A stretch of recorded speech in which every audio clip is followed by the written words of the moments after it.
and excited to be here in the semifinals are the Raiders. On the Rich side of things, they beat Water Canyon last week 55-14, and Rich is a juggernaut in 8-player football. Jet Holmes, you talk about efficiency, 9 for 10 for 135 yards, 6 passing touchdowns last week for Holmes. He also had 2 carries for 27 yards. Leading receiver was Dylan Fonsbeck, 2 catches for 34 yards and 2 scores. And defensively, Riley Goff had 6 tackles, 2 tackles for loss, and a sack. These two teams haven't played in 15 years, which means they've never played in 8-man football. Yeah. And so they last played in 2010. Rich got the win in that one, 25-6. And they've played 8 times in their history since 1988, but all 8 of those were in a 22-year span. Yeah, and that surprises me they played that many times. Yeah. And Rich leads that series 8-0. So Whitehorse has never beaten Rich. You mentioned the efficiency of Jet Holmes on the season. 66 completions. 20 went for touchdowns, if I remember right. 21 touchdowns. Yep. You got it right down here. Yep. Yeah. So about a third of his passes go for touchdowns. How efficient is that? Yeah, yes, very efficient. They do have a few common opponents. They're both 3-0 against those common opponents. They both beat Utah Military Academy Camp Williams, and they both beat St. Joseph, and they both beat Water Canyon. All of them really fairly similar scores. Now, Rich, you can see they've got a lot more numbers, and so they will go deeper into their bench in a lot of those games and bring in players off the sideline to give them some of that varsity experience, too. Yeah, that St. Joseph win, the Water Canyon win for the Raiders, huge for them. Great school, program building wins for them. And as you mentioned, Rich, tough schedule this year. Tough schedule. They did not schedule down by any means. You take on top 2 team in the 2A classification, South Sevier. You get Gunnison, you get Milford, North Summit, Mountain View. I mean, you get a lot of these really bigger schools. They're not afraid of them, and won a few of those games as well. Yeah, 8-3 coming into this game here today. The stats on the year for these two teams: Whitehorse is averaging 48 points per game, so they can put it in the end zone. They are giving up 29 on the season. Rich is averaging nearly 35 points per game and giving up just about 28. And again, a lot of that is that strength of schedule. They've played a much tougher schedule, and so that's going to make those numbers come closer together there for the Rebels. Sure. But yardage-wise, Whitehorse 460 yards per game. We got to have a chance to have some fireworks today. Yeah. 310 yards for Rich. For Whitehorse, they're pretty even. 215 passing, 245 rushing. On the Rich side, just 86 passing and 225 rushing. Last week was kind of the opposite of that, but they're a team that certainly can do both. Yeah, they can open it up, and so much room on the field for these 8-player games. If you're tuning in still after that Juab versus Cedar game and just going to check out some semifinals for the 8-player, it's a little bit different game, but it's fun. It can be wide open. Yeah, 6 less players on the field, 3 less defenders to go against means there's usually more offense and a lot more room to run. Open field tackling is crucial in the 8-man for sure. Absolutely. Taking a look at the leaders on the year for these teams. For Whitehorse, Tristan Black, 73% completion percentage for 1,670 yards, 22 touchdowns to just 1 interception on the year. And then Larson Engineer, running back, 85 carries for 722 yards and 9 scores. Adam Joe at receiver, 32 catches for 981 yards and 8 touchdowns.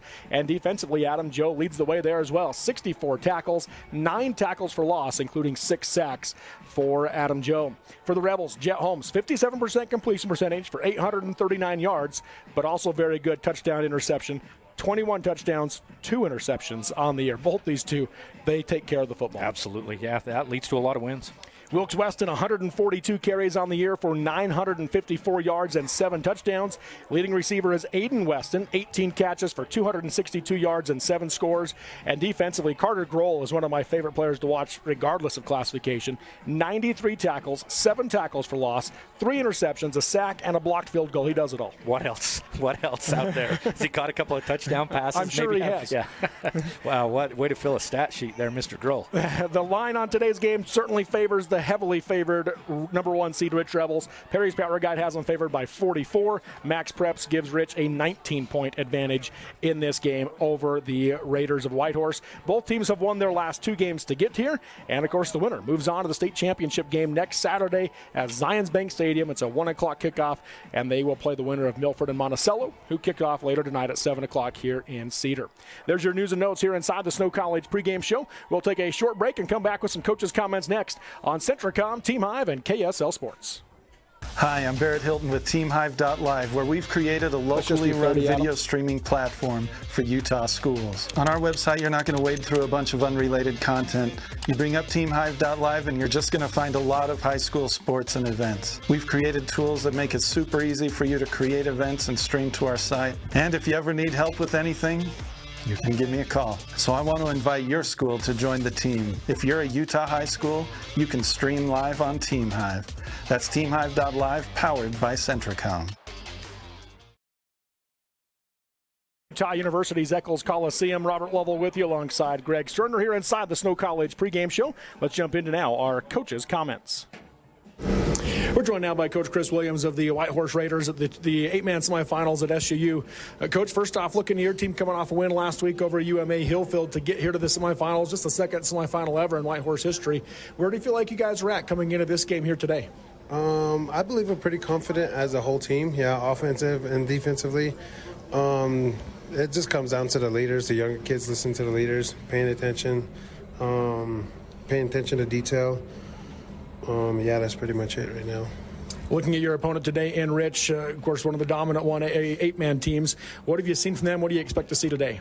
We see a lot of short passes and a lot of runs. So the first goal on defensively is to stop the run and then stop the short pass. So when you look at your team, Tristan Black starts it for you at quarterback. What do you need to see out of him?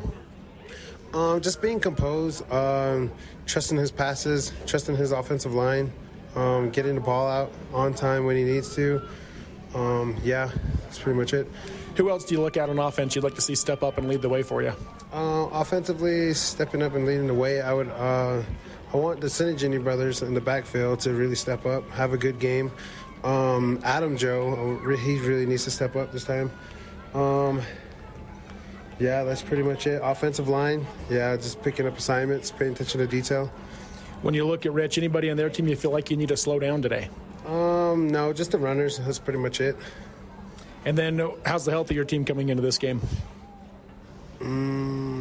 They're healthy, They're ready to go. They're ready to play, And what 2 or 3 things have to happen today for your team to get the win? Hitting hard, stopping the run, and scoring the ball offensively. And then anything to say to Coach Beard? Coach Beard, this one's for you. All right, Coach. Well, thanks for joining us, and good luck today. Yep, appreciate it. Once again, Coach Chris Williams, the interim coach right now for the Raiders, giving a shout-out to his brother, Coach Andre Beard. I love it. Greg, your thoughts on what he had to say? I love it. He was a man of few words there, direct, right to the point. He wants those Synergy brothers to show up, and he's not worried about anybody on Rich. Just stop all their runners. I love it. Let's continue now with our coaches' comments here inside the Snow College pregame show. We're joined now by Coach Tyson Larson of the Rich Rebels at the 8-man semifinal games at SUU going up against Whitehorse. Coach, first off, looking at your team coming in as the number 1 seed here to the semifinals after a big win last week. Where do you feel like you guys are at coming into this second to last weekend of the season? I think we're about as good as we could be. I'm excited that we have some kids back from injury, and I think we're in a pretty good spot in terms of kids are healthy and excited, and it's hard not to get excited. It's really cool that UHSA does this for all these small schools, come down and play it. SU, it's pretty hard to not get excited about this, especially where we're the second game following a 3A matchup that is absolute packed house. So kids are excited. I think it'll be fun. I'm excited for the next, hopefully, 2 more weeks, assuming we take care of business today. You look at your opponent today in Whitehorse, that they're only in their second semifinal ever. What do you know about them, and what do you expect to see today? So their quarterback's pretty tough, and they've got pretty athletic, big kids. And I've been impressed with. They have a new coach on their staff that was down at Altamont, and I think he's helped them get really organized this year, and they look tough. They really are. They're pretty big, pretty fast. They have 2 kids I know from wrestling, the Synergy kids, and they're flat studs in wrestling. So they definitely have some quality kids, and I'm excited for hopefully a quality matchup. When you look at your team, what do you need to see out of Jet Holmes at quarterback? We've said this before. I think he just needs to make good decisions and hopefully facilitate the ball. He's explosive, and our type of offense, we're fine if a quarterback decides to take the ball and take it into his own hands, but he needs to make sure he's smart and that he doesn't put the cape on, if that makes sense. Because, yes, he's one of our best athletes we have, but we have plenty of other kids, so we can't afford to make make big mistakes out of trying to do too much. Who else do you look at on offense you'd like to see step up and lead the way today? My offensive line, I think that's one, I would say, advantage we have over the next couple weeks is our line's done really well. Like, especially kind of funny talking to some people who are asking me, reaching out about South Sevier, where we played them. And that was, I think, the only thing, that was like the one plus I think we did okay against South Sevier is I thought our line played pretty well. But we have pretty good linemen, I think. Hopefully they will create holes and give us time when we're passing the ball. And defensively, hopefully they can get us pressure without having to send too many. You talked about the health of your team, but what 2 or 3 things have to happen today for your team to get the win? We need to play clean football. Can't turn the ball over, and we got to be extremely physical. We need to make sure that hopefully we can establish, especially with this, we have some pretty strong power guys. We need to establish that right out of the gate. All right, Coach. Well, thanks for joining us, and good luck today. Yes, thank you. Once again, Coach Tyson Larson of the Rich Rebels, and you could hear the difference in interviews. I interviewed Coach Williams in the tunnel underneath, and Coach Larson right in front of the Cedar City student section, and so it was right near the end of that game, and they were into it. But Coach Larson does a great job for the Rebels. Your thoughts on what he had to say? Boy, he does. You know, looking for back-to-back state championships. Talked about his line and wanting to see them be physical. I noticed that last year in the playoffs when we called a game together in the semifinals, how physical that line is for Rich. You look out here at the numbers. You mentioned this a little bit before we went to break. Rich has the numbers over Whitehorse. Let's see if Whitehorse is able to match him athletically, because I don't know if they're going to be able to match him on the line. That's something I'll be watching for. Yeah, I don't know. I didn't ask Coach Larson how many boys don't play football, but I would imagine it's easier to count the ones that don't play football than the ones that do. Probably not many. Yeah. So they're in Randolph at Rich High School. So we've got the helicopter coming in to deliver the game ball for this first 8-player semifinal game at Southern Utah University's Eccles Coliseum. The the Rich Rebels won the coin toss. They deferred to the second half. Whitehorse has elected to receive, and they will receive the ball going left to right across your TV and computer screen, while Rich will be kicking right to left to begin today's game.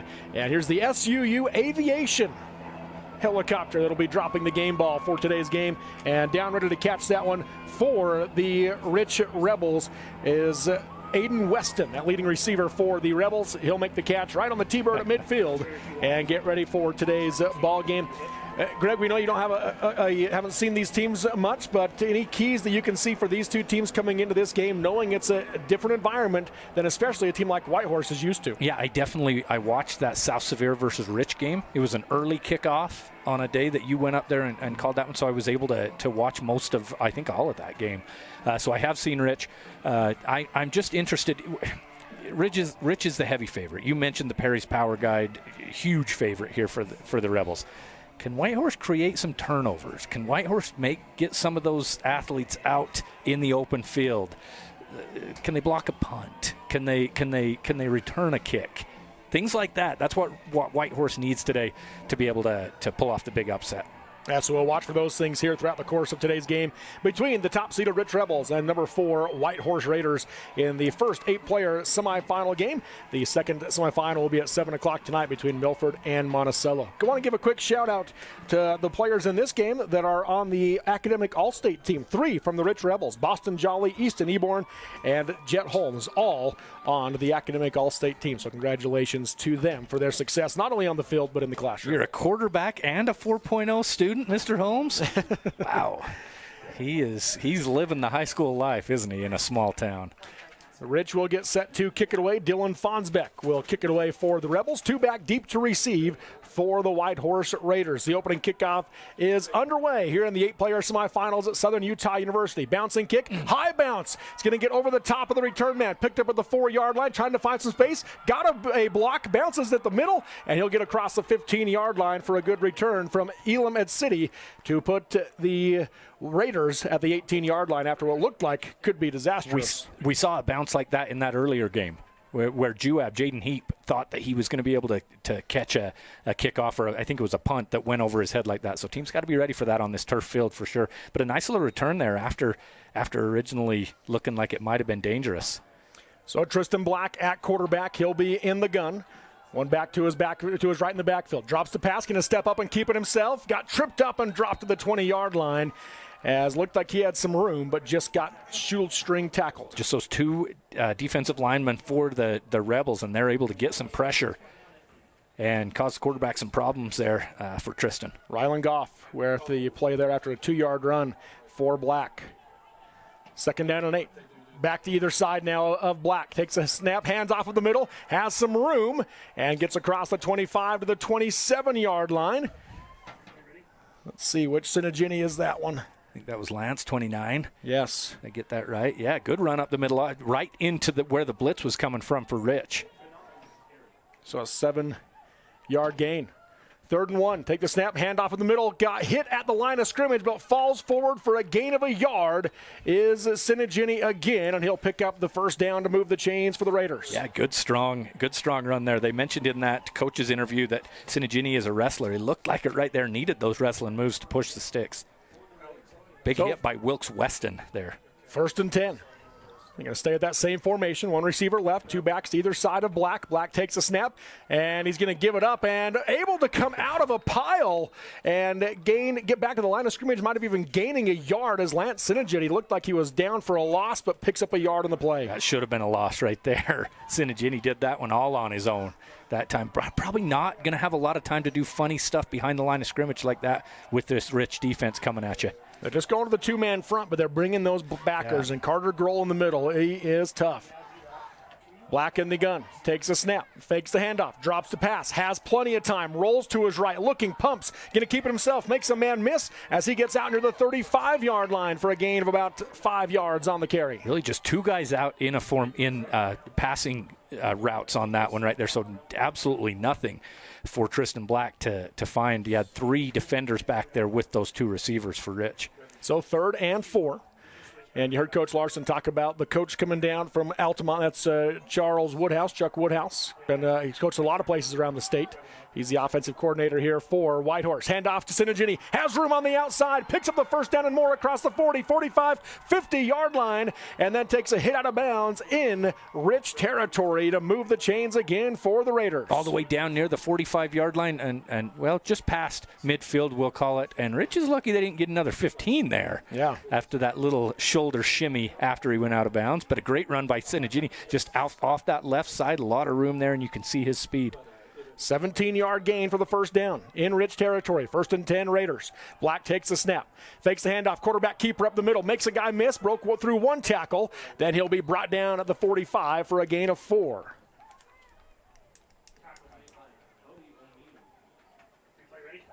That front group, Coach Woodhouse was telling me, he said our offensive line has just been so good this year. They're the reason we've been able to run for over 200 yards a game. Yeah. Is that offensive line is creating holes, and then obviously when you have the athletes you have in Lance Sinigini, in Hunter Sinigini, Tristan Black, then they can make plays.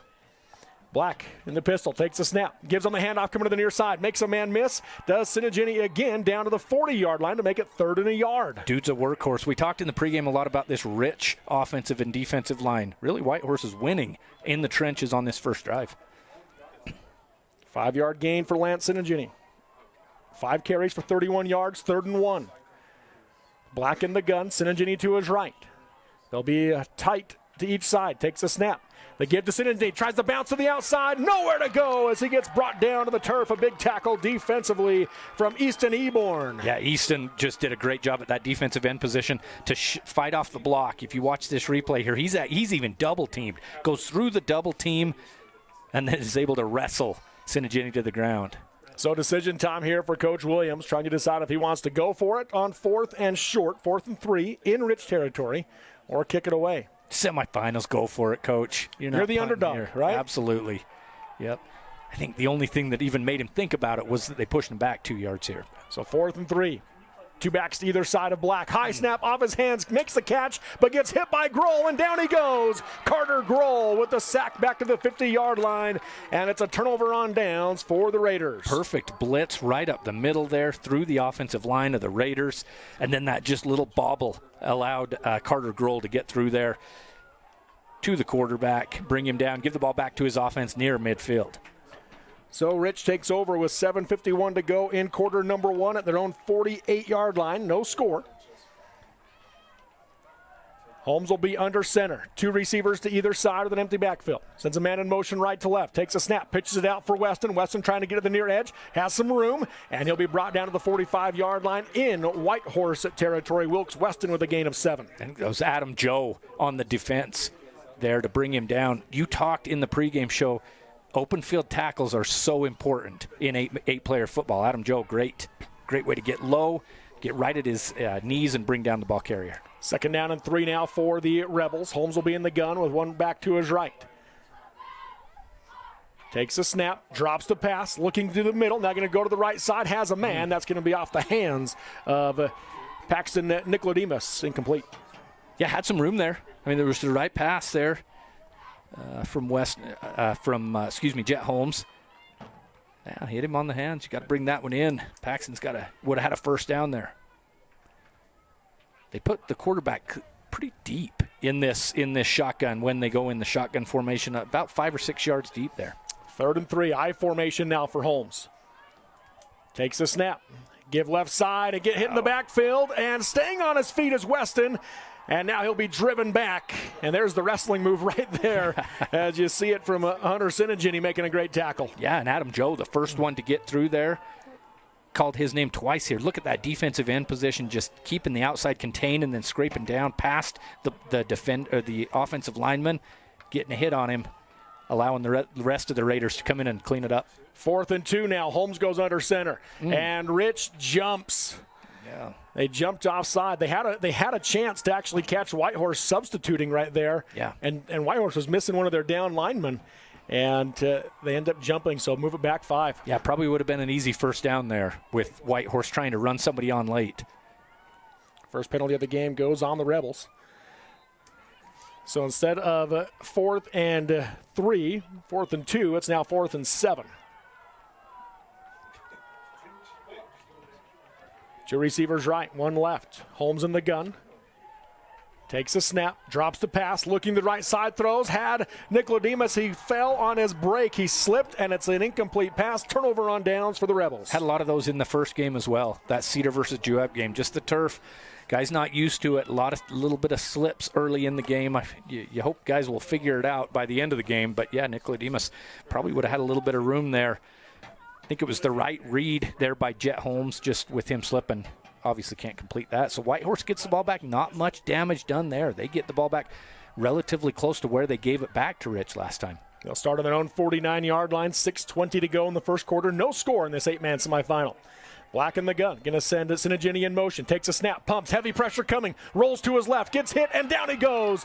Ball pops loose, but the White Hat says he was down. Wilkes Weston delivered the final blow. Bailey Weston with the initial hit for the Rebels. I think against Rich, if you're Whitehorse, you're going to need to be a 1 read, maybe going to that 2nd read as your quarterback. You got a 3-step drop and get that out of there. Rich is just coming, ears pinned back from their linebackers, blitzes from all over the field. You got to be quick with that pass if you're going to throw the ball. After moving the ball so well on that first drive, that's now 3 plays in a row that have gone backward for the Raiders. Black in the gun. Sends Sinigini in motion again. Takes a snap. Drops the pass. Steps up. Throws across the middle. That's going to be caught by Joe. Into Rich territory down to the 45-yard line for a gain of 11 to make it 3rd and short. And that was exactly what I just mentioned right there. You just take that little 3-step drop. You got your 1 read. You got your tight end over the middle. Take what you can get. Make this a manageable 3rd down. 3rd and 4 in Rich territory now. Black in the gun.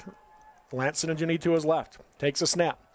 Fakes the handoff. Drops the pass. Throws it over the middle. That's going to be caught by Joe again. Has enough for a first down inside the 40-yard line to move the chains for the Raiders. Wow, you called it. You said fake the handoff that time. And, boy, that fake handoff, that play action look really opened up the field, because if they would have handed that off, that would have been a loss. Another good job there by Tristan Black. You can see why they like to throw to Adam Joe. Big body, sure hands, and he's tough to bring down. Looks like a high school tight end for sure.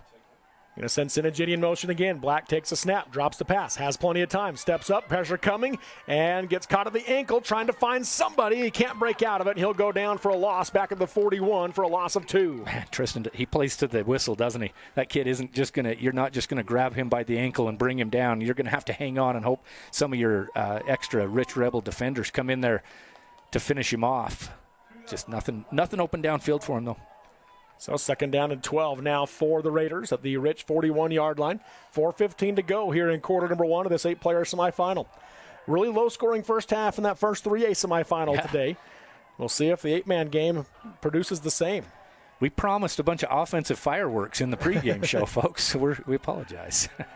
But great defense. Black takes a snap, gives to Sinigini left side, got a lead block, gets inside the 35-yard line to the 34 for a gain of about 7 on the play to make it 3rd and short again. I mentioned Tristan Black won't come down if you just grab him by the ankle. Watch Sinigini here after he takes that handoff. Takes a hit low right here and is able to still fall forward for about 2 more yards. So 3rd and 5 now for the Raiders. Black takes a snap. Handoff coming to the near side. Got a blocked in Hunter Sinigini, and he'll go down at the line of scrimmage. Good pursuit by the Rebels defense. Man, those slow developing plays. You got the tight end, or excuse me, that's the left guard there coming around that pulling guard. Or is that the tight end? I'm trying to get that number. I think that's 65. The guard coming around that side. I just don't know that you can do that against Rich in this 8-man game. I don't know if you've got time in the backfield. Rich just gets back in the backfield so quickly. You got to have some quick hitter plays. 4th and 5 now for the Raiders at the Rich 34-yard line. Receiver wide left. Black in the gun. Takes a snap. Fakes the handoff, keeps it himself, trying to get to the edge, and brought down in the backfield. Another big play defensively by the Rebels, Dylan Fonsbeck. They only list Dylan Fonsbeck as kicker and punter on their roster. He didn't look like a kicker and punter right there, man. That was a great defensive play by Fonsbeck to get off of the block right there and then get in there for the hit. Also Aiden Weston in there as well. Turnover on downs, and Rich takes over at their own 37-yard line with 2:51 to go here in the first quarter. No score in this 8-player semifinal game. This whole game's been played on this 20-yard field from the 40 to the 40 roughly.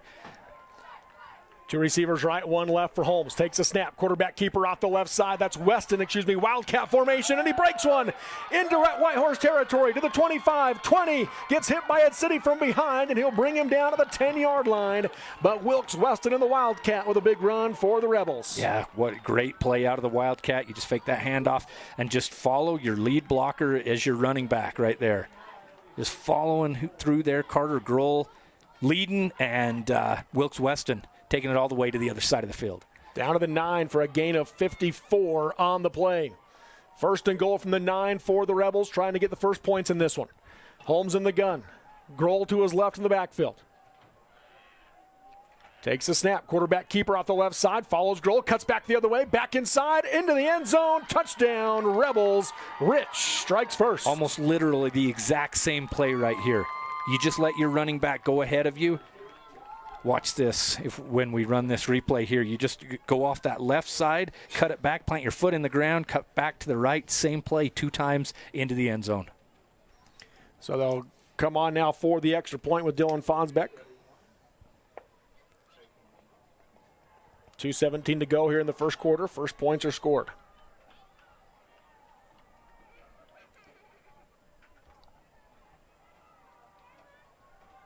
Snap is good on the extra point attempt. Line drive kick, and it will go wide left, no good. So with 2:17 to go in quarter number 1, it is Rich 6, Whitehorse 0 in the 8-man semifinals on Centricom Team Hive and KSL Sports. At UCCU, we'll provide you with a low-rate line of credit that makes it easy to access the equity in your home with no fees or closing costs. Simply complete an application on your phone or computer and select the low-rate option you prefer. And then sit back and enjoy the peace of mind that comes from knowing you have a low-rate line of credit. Ready for whatever life throws at you. To learn more or start your application, visit uccu.com or stop by any branch. Live high school sports action on Centricom Team Hive and the Mid-Utah Radio Sports Network. Welcome back here to the Eccles Coliseum on the campus of Southern Utah University. The Rebels put together a 2-play drive going at 63 yards for the 9-yard touchdown run from Jet Holmes to take the lead 6-0. Dylan Fonsbeck now set to kick it away, and 2 back deep to receive for the Raiders.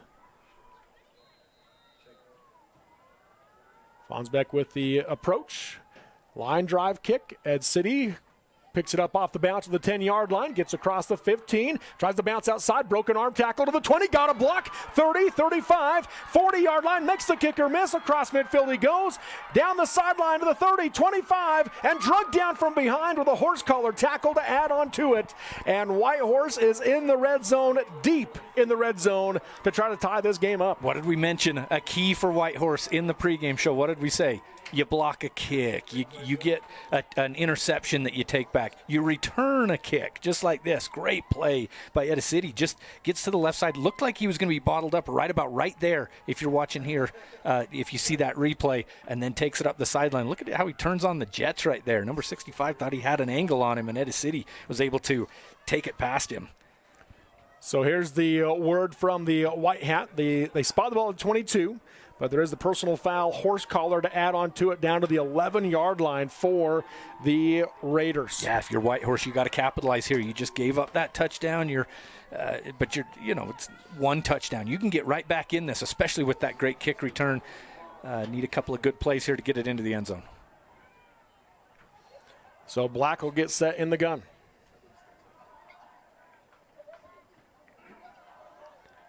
Takes the snap. Keeps it himself on the RPO, spins to make a guy miss inside the 10, gets wrapped up on the helmet and brought down to about the 8-yard line for a gain of 3.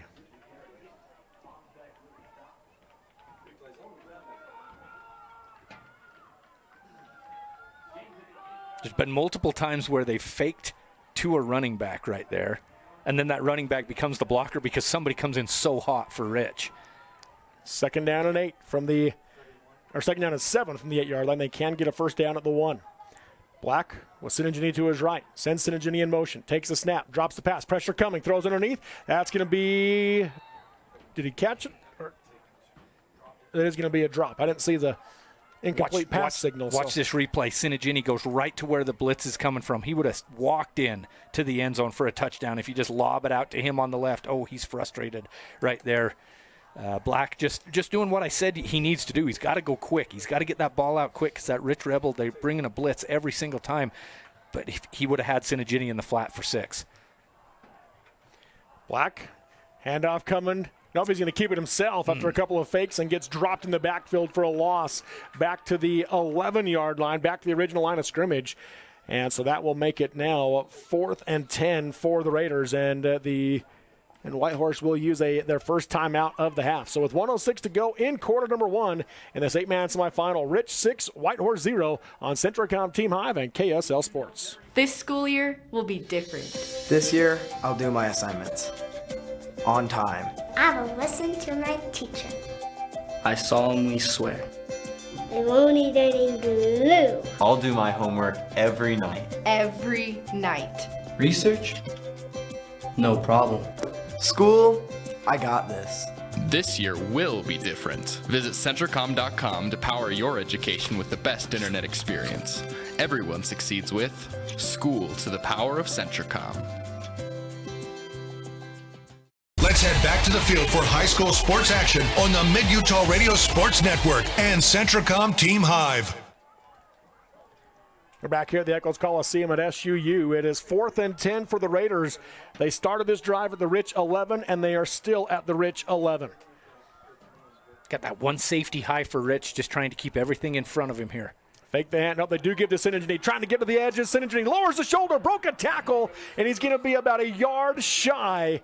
Great effort from Lance Sinigini, but he's not going to quite make it. A turnover on downs at the 3-yard line. Man. If you're a Whitehorse fan, you're watching this thinking, boy, I wish we could have done that on 3rd down or 2nd down.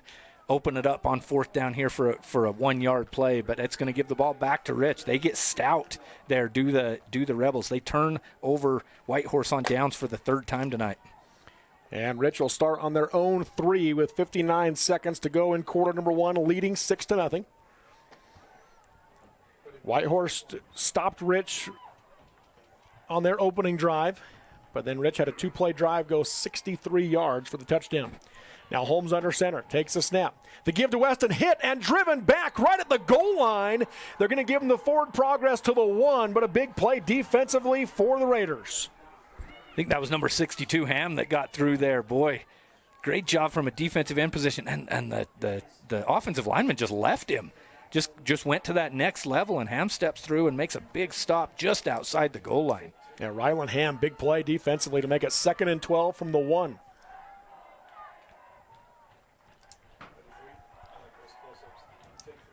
Clock winding down under 30 seconds. This could be the last play of the quarter. Weston in the gun now, and the Wildcat takes a snap, keeps it himself, gets hit, and just barrels through the line across the 5-yard line out to the 7 or 8 for a nice gain to make it 3rd and about 5 or 7. Yeah, smart play there by Rich. Just get it to your quarterback. Just let your athlete run it out of the Wildcat. Follow the lead block again of the running back, and give yourself a little bit of room there at the end of the quarter. So we'll be 3rd and 5 as the quarter comes to an end. We've got second quarter action coming up next. Through 1 quarter of play in this 8-man semifinal, Rich 6, Whitehorse 0 on Centracom Team Hive and KSL Sports. Bucket list hikes, local races, challenging adventures, that one goal that means so much to you. Salt Lake Running Company has the gear and expert advice you need to start and finish strong. You'll be crushing that goal before you know it. With our trained and knowledgeable staff, an award-winning custom shoe fit process, and the head-to-toe products you need, SLRC will gear you up for your goal. Shop in-store at any of our locations along the Wasatch Front or shop online at slrc.com. So you're all moved in. How's your new roomie? Oh, she's cool. She's also a biology major. Oh, that's great. You guys can help each other stay on top of homework. I just hope the classes aren't hard. I'm kind of scared based on what I've heard. You'll do great, I'm sure. We're proud of you. Aww. You ready to go? Who's that? Gotta go, Mom. Have a dorm meeting in 2 minutes. Love you. Hello? Hello? Who was that? Centracom Fiber, because you don't just need internet, you need good internet. Live high school sports action on Centracom Team Hive and the Mid-Utah Radio Sports Network. Welcome back here to Southern Utah University. 3rd and 5 as we start the second quarter for the Rebels from their own 8-yard line. Holmes in the gun, 3 receivers bunched left, 1 to the right. Ball's on the ground on the snap into the end zone. Holmes backing up, able to get rid of it, but overthrows. Fonsbeck incomplete, and 4th and 5 now for the Rebels. Little plays in a football game. Little plays that you maybe forget later on that aren't touchdowns, things like that. Great job by Jet Holmes to drop back. No, he has the eligible receiver out here. I don't care if he catches it or not. Just get it out of there so you're not giving up 2 points and allow your team to punt the ball away. Good, heady play by Jet Holmes. Good play by the Raiders to get in there, though, quickly as well. Fonsbeck set to kick it away. Nobody really dropping very deep for the Raiders. Tristan Black is the deepest at his own 20. Wow, that's surprising. Or not his own, at the Rich 20. What do you and do? A booming kick from Fonsbeck. And again, no one back to receive. Takes a high bounce. Get across the 50-yard line. Flag will fly on a likely just sideline warning. And it'll be at the 42-yard line in their own territory for the Raiders. Yeah, I think some of the players, maybe coaches for Rich, just sneaking up where that ref wants to run on that white side, the sideline there. He's just going to give him that warning here, so no harm, no foul. But you're kind of interesting that Whitehorse doesn't want to try and return that. I get it. I get it that you're being safe and you're just keeping that safety, 15 yards off the ball or so. But, why not give yourself a chance to get 10 yards or so? That's kind of surprising. From their own 42-yard line is where Whitehorse will start as a result. Still great field position. That was our first punt of the day, wasn't it? We got turnover on downs 4 times and a touchdown. Wow. Receiver to the left for the Raiders. Black takes a snap. Pressure coming from the Rebels, and ball's loose. It's on the ground, and it looks like Whitehorse is going to recover it, but deep in the backfield as Rich brought heavy pressure. Good job by Kellen D for Whitehorse to recognize that ball was on the ground and get back on it, because that could have been a disaster for them. But great defense. You bring that, another blitz. Wilkes Weston coming right up the middle. And with the hit, as you mentioned, Boston Jolly there from his nose tackle position. Yeah, the center ends up recovering the loose ball. 2nd down and 19 now for the Raiders, and a flag will fly. I think it's going to be that they broke the huddle with 9 as a player ran off after they broke the huddle. So there's your illegal substitution. And so that'll move them back 5. First penalty of the game on Whitehorse. Little 8-player question for you, Robert, and I'm putting you on the spot here. Do any teams, do they ever do that shorter field? I know some states they do. In other states they do. No teams here Utah. because of things like this. Yeah. Coming here. All right. Black will be in the gun. Back to either side, takes a snap, fakes the handoff, drops the pass, has time, throws to Sinigini out of the backfield to the 30, makes Grohl fall off his legs out near the 40-yard line. He's going to get most of the yardage they've lost back, but it'll still be 3rd and long for the Raiders. Watch this athletic play by Sinigini to not only catch this ball, it turns the other way, does a whole pirouette out the other way, and hits full speed within a couple of steps. Good job by him, and a nice open field tackle outside by a host of Rebels. 11-yard gain. That makes it now 3rd and 13. Between the fumble that they lost 9 yards on and then the 5-yard penalty. Pushed him way back. Heavy pressure off the edge. Black avoids it. Looks to throw. Has Ed City. Is he leaked free? And he can't quite make the catch. And he goes down hard as Nicola Demas provides a big hit for the Rebel defense. Yeah, Elam City did a great job to break free there. Nice little pass over the top by Tristan Black, but a huge hit in the secondary there. Good to see Ed City get up.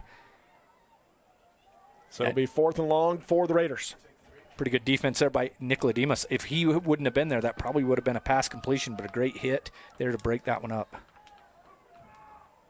I'll run some changes in here. They can run off Kellen D as he leaves as the center, so they'll bring on the long snapper here to kick it away. That'll be Caden Lansing, the punter for the Raiders, and a flag will fly on a delay of game. Didn't get it decided in time, so move it back 5 more yards.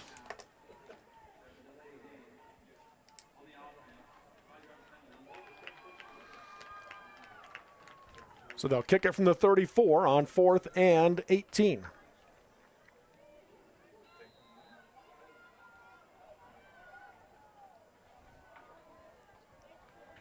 Lansing takes the snap, left-footed kick, end over end. It'll bounce in rich territory at the 40-yard line, down across the 30 to the 27-yard line is where the Raiders will touch it down with Elam Ed City, and Rich will take back over, leading 6-0 in this 8-man semifinal game. Pretty good punt there.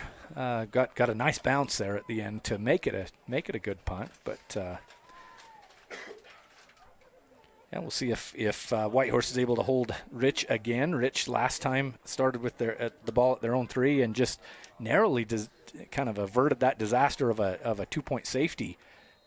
Had to punt that one away, see if they can get that offense rolling like they did 2 possessions ago. So 1st and 10 from the 26-yard line now for the Rebels. And Rich will bring Aiden Weston wide right, make it trips right with Wilkes Weston and Carter Grohl out there with him. Yeah. Shotgun formation for Holmes. Trips. Wow. Takes the snap.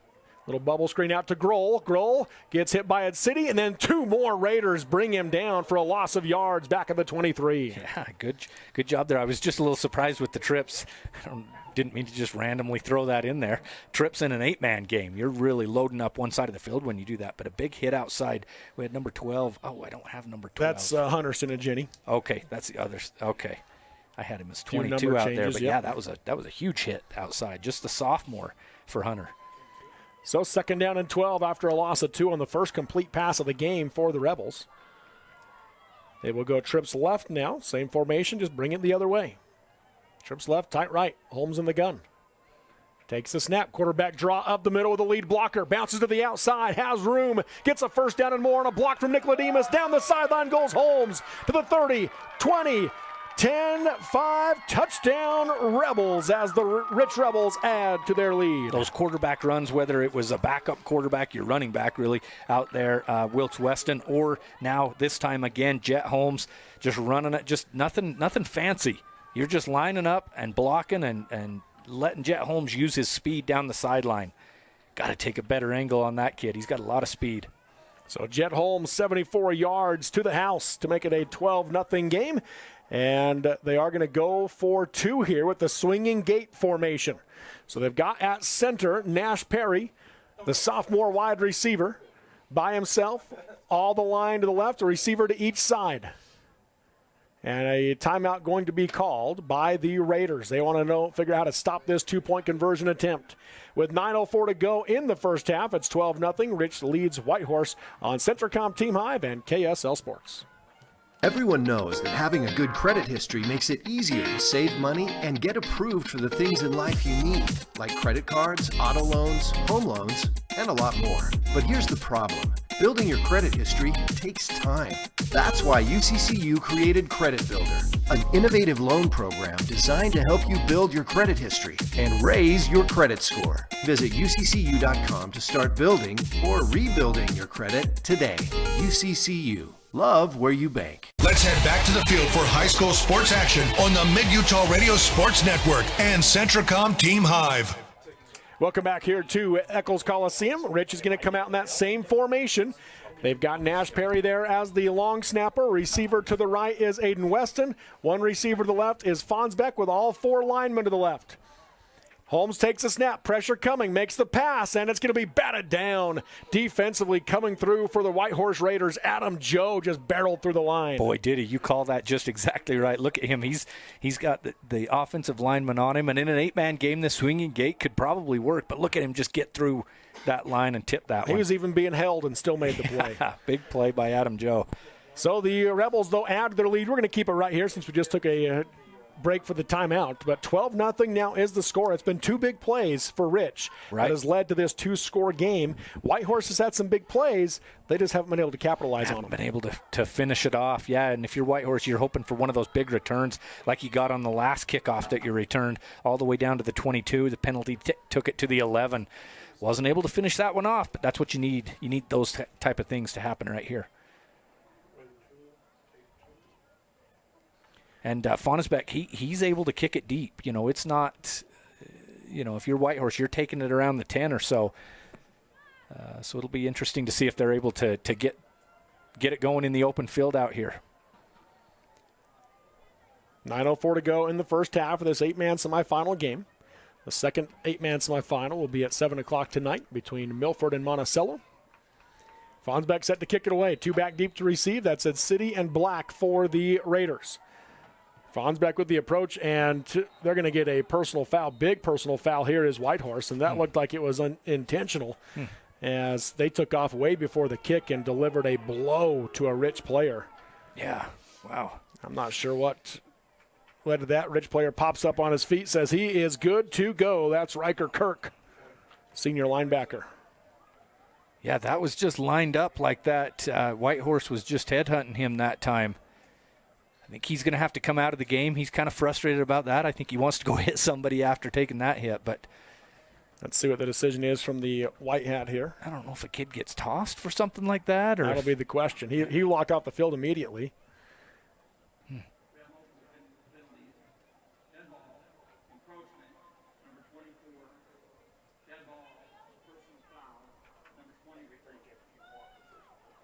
So they are just going to go with the personal foul, not to throw him out, but encroachment because he left way early, and then add the 15-yard personal foul to it. After the ball's kicked, I mean, you could run up and block somebody. You can run up and hit somebody, but he was running up there before it was kicked. You can't step across that 10-yard line until it's kicked.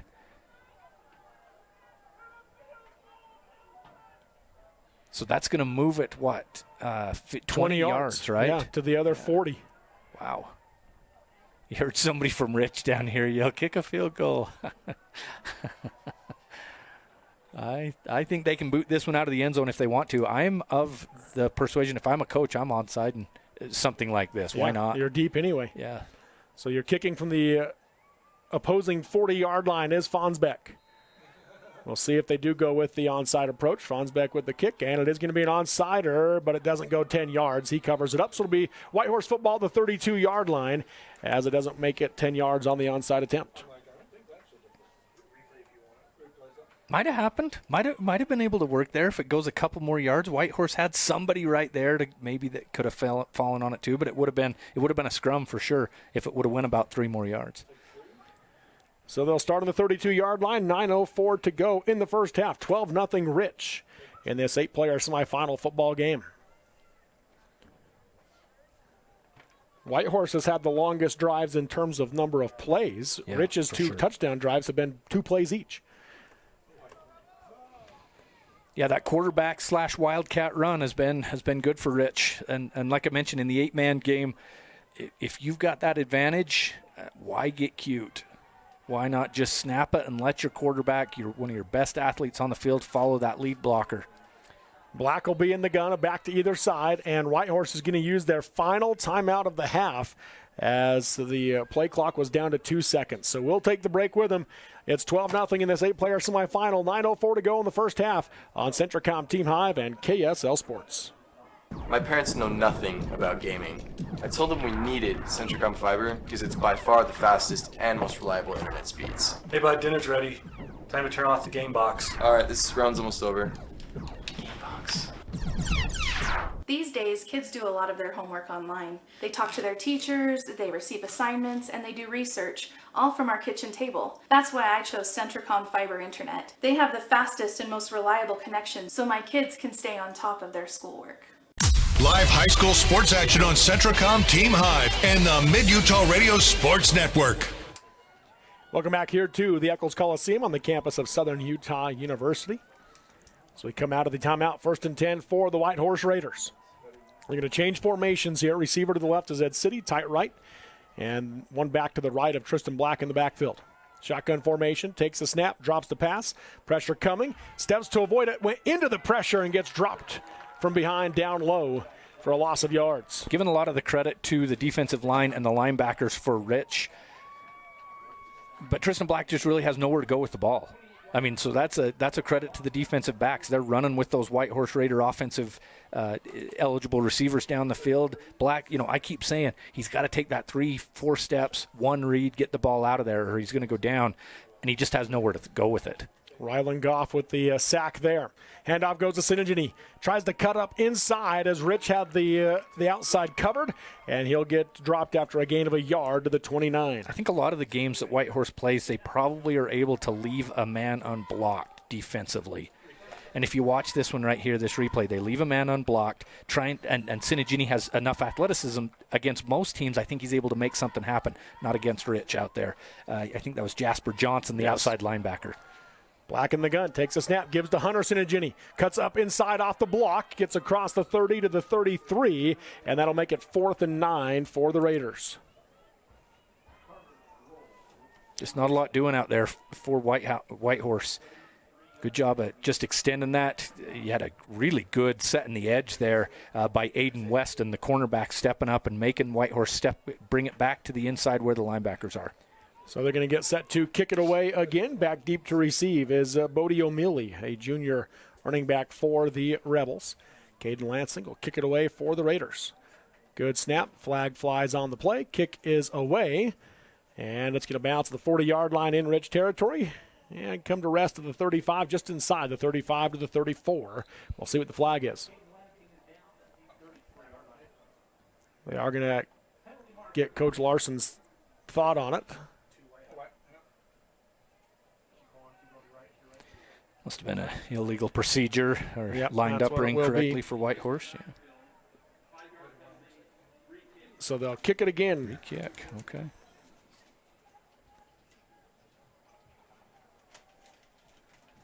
Five penalties for 35 yards now for Whitehorse, 2 for 16 for the Rebels.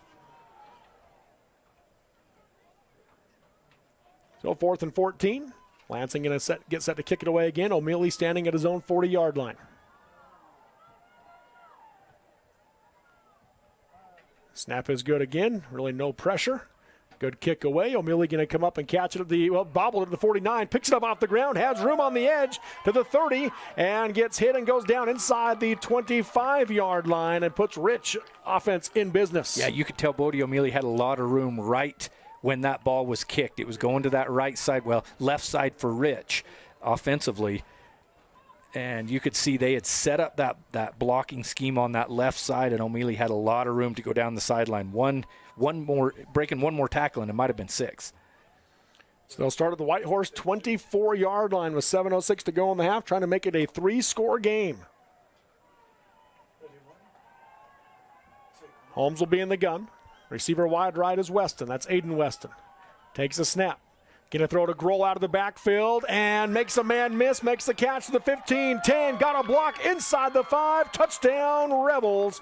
Carter Grohl from 24 yards out. Yeah, and you had number 10, Aiden Weston, down the field. I don't know if we'll be able to see it on the replay, but down the field you have him wide open.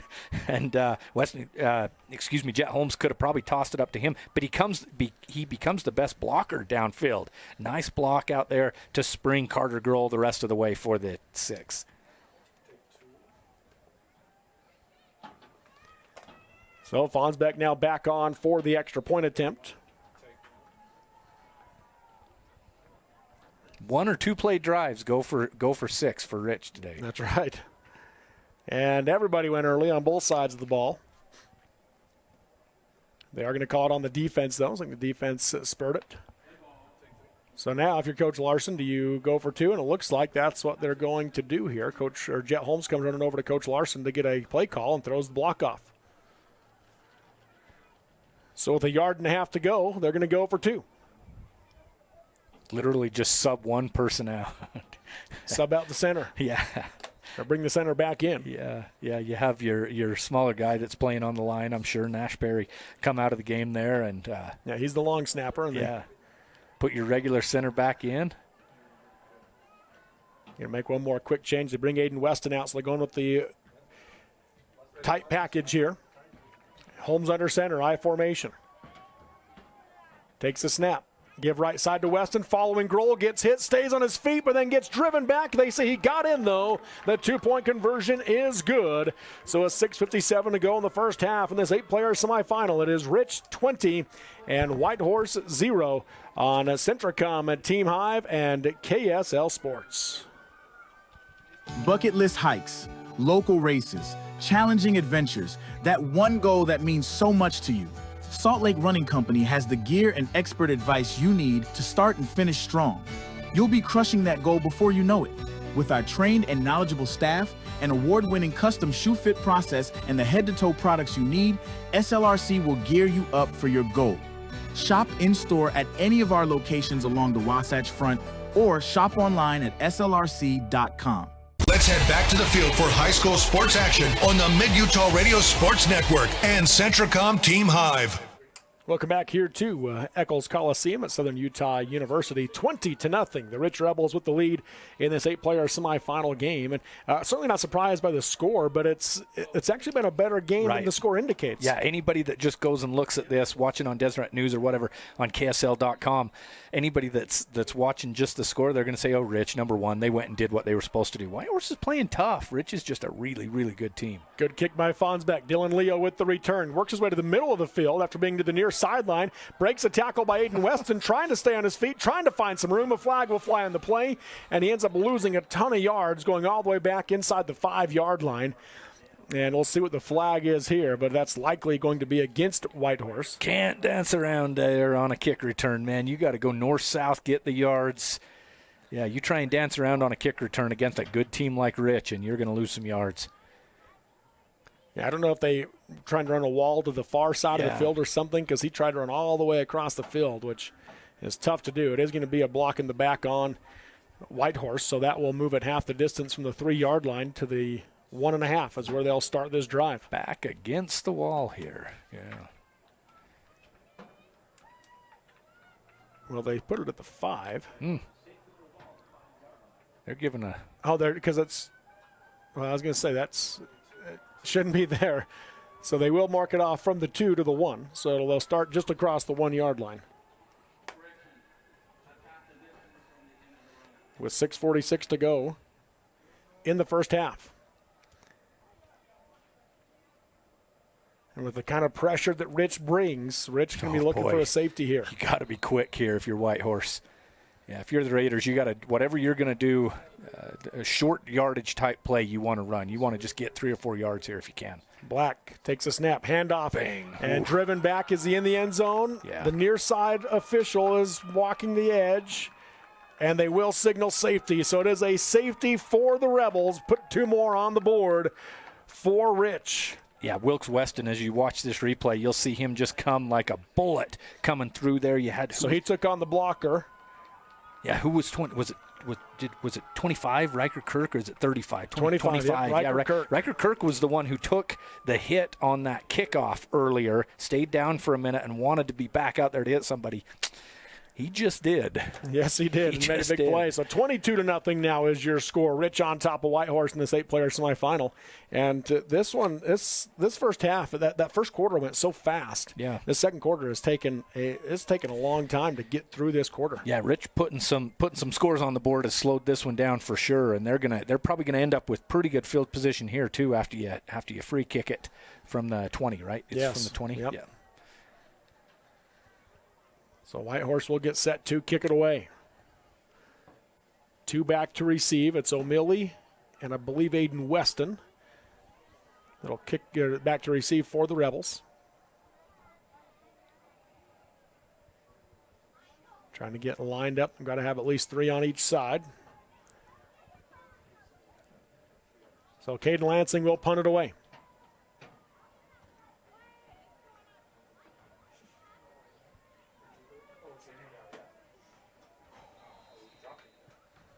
Kick is away, high kick. O'Mealy takes it to the 37-yard line, out across the 40 to the 45, got a block across midfield, down to the 40, makes a man miss it with an arm tackle, 20-yard line, gets hit and will go out of bounds inside the 15 to the 14-yard line. The Rebels are back in business. Yeah, and when you watch this replay, if when you're setting up a kickoff like this, when you're on the kickoff team, you got to have somebody that's got that outside contain. You don't want somebody going up the sideline, and it got broke. Whoever it was supposed to be for Whitehorse, they came inside, gave up that sideline, and great return by the Rebels to get in field position for another quick score possibly. So down to the 14-yard line are the Rebels. 1st and 10. Weston will go wide left. They bring Fonsbeck to the right. Wilkes, Weston also to the left. So Aiden and Wilkes both to the left side. Grohl to the right of Holmes in the backfield. Shotgun formation. 3-man front here for the Raiders. Holmes gives to Grohl out the left side, lowers the shoulder, and he'll be brought down after a short gain to the 13-yard line. Just a gain of a yard for Carter Grohl. Lance Sinigini, nice tackle there in the open field. Had a little bit of a hole, but nice job by Lance to fill that gap and make the tackle after just a couple yards. So 2nd down and 9 for the Rebels. Nicodemus runs the play in from the sideline. Two receivers to the right. Trips right now. 1 receiver to the left, excuse me. Empty backfield here for Holmes. Takes the snap. Spins, throws in the backfield. That's going to be off the hand of Fonsbeck, and they will rule that one incomplete. I want to watch that one. Looking at it, that might have been a backward pass here. Where did he throw that from? Let's see. So he spun. He threw it from the. He stepped up. 17? Yeah, that's a backward pass. Ooh, that should have been a backward pass, and you had a bunch of Whitehorse out there, and they didn't really run after it. Man, you got to tell. Usually, you see coaches tell their kids, "You go after that. Let the official tell us that was incomplete." Yeah. Man, they would have had some room in front of them. That was 2 yards behind. Yeah, 2 yards back. And that might have been 6 the other way because there was no Rich Rebel out there. I think the officials are talking. The officials are talking about it, but they called it incomplete. You can't go change it now, right? See what the white hat says. Skeeter Sturmer.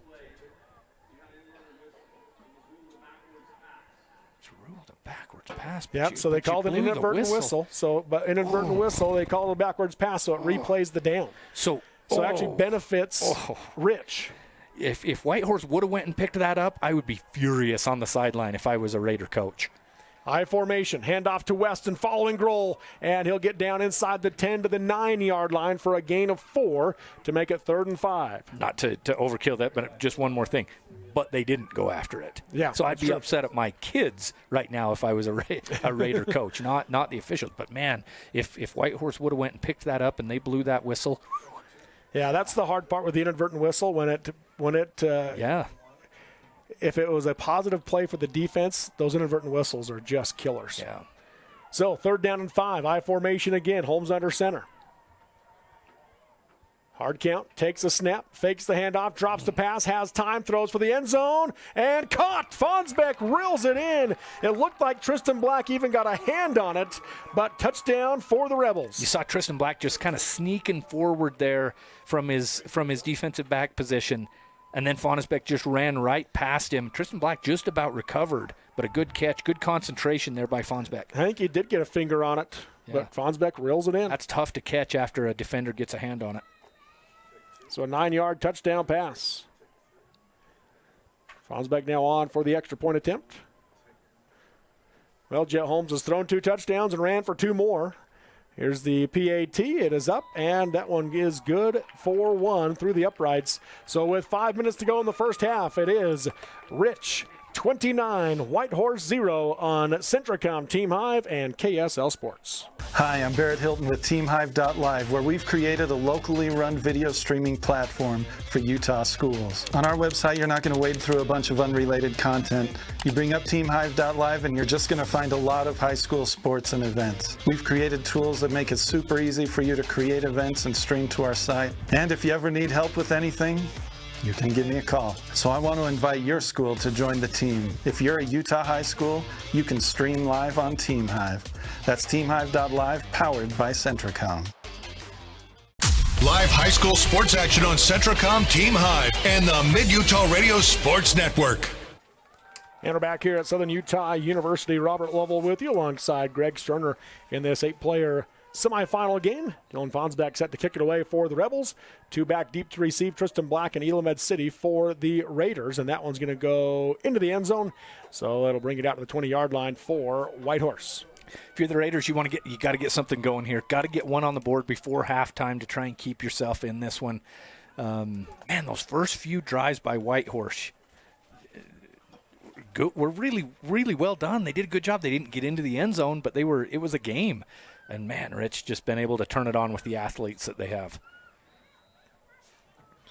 So they'll start at the 20-yard line here, will the Raiders. 1st and 10 going up against the Rich defense.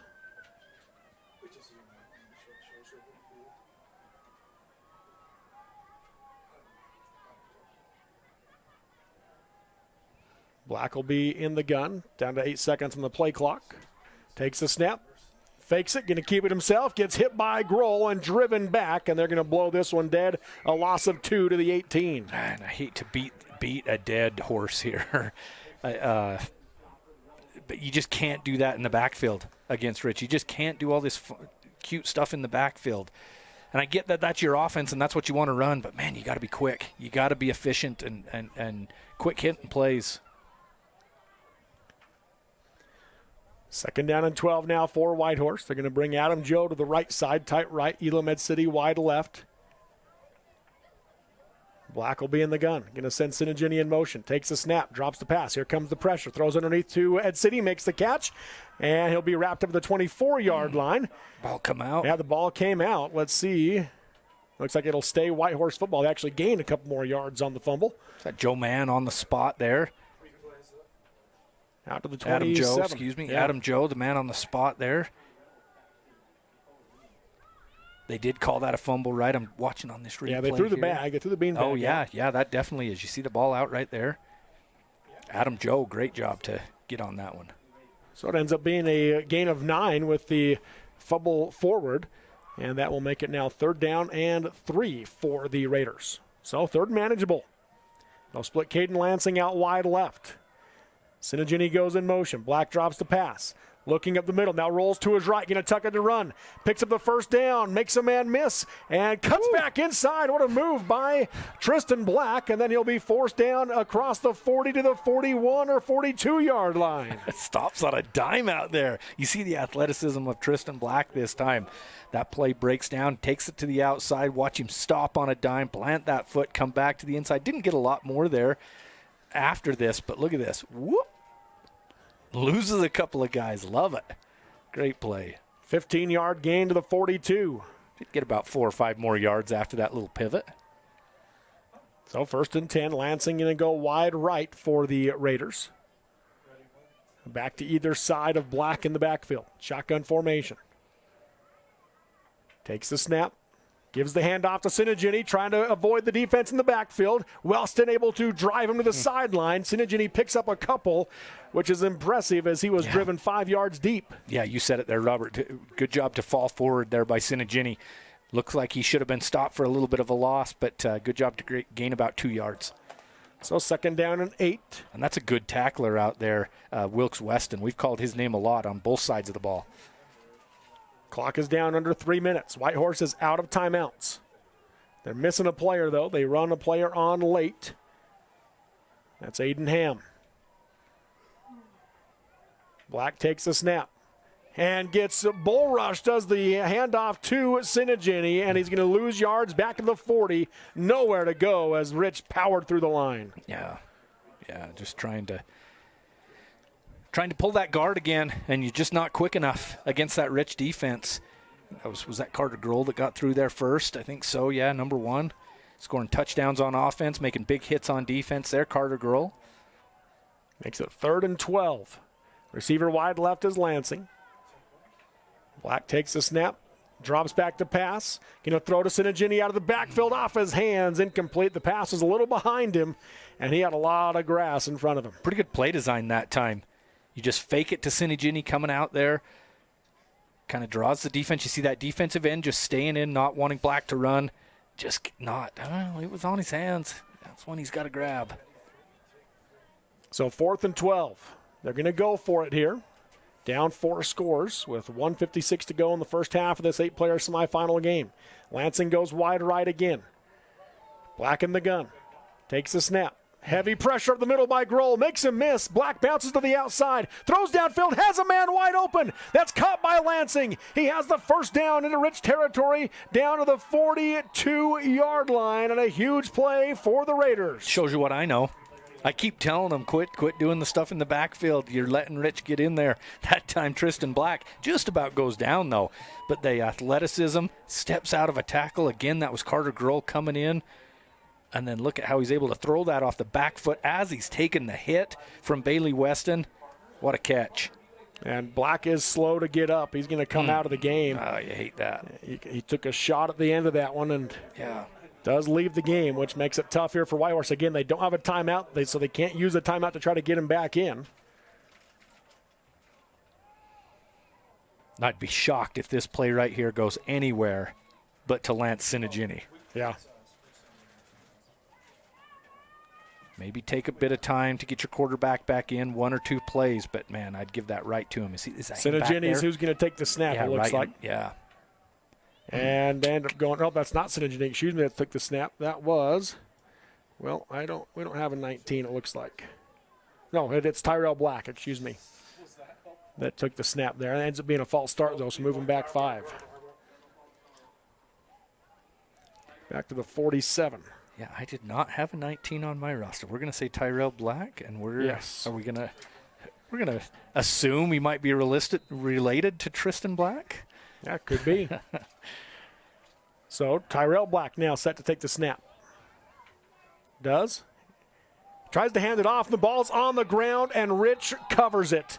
The Rebels will take the fumble with 1:16 to go in the first half at midfield and bring the offense back out. Yeah, that one was doomed from the start. Tyrell Black just trying to put that in Sinigini's in his breadbasket. A little bit too tall there, bounces right off of those shoulder pads. And when you try and stick a ball in there as a quarterback and it hits the shoulder pads like that, it can bounce like it just did. So with 1:16 to go in the half, Rich takes over near midfield at their own 47-yard line, leading 29-0 in this 8-player semifinal game. All 3 timeouts, plenty of time for Rich here, especially with as explosive as this offense is. Trips right, 1 receiver to the left for Jet Holmes. Shotgun formation.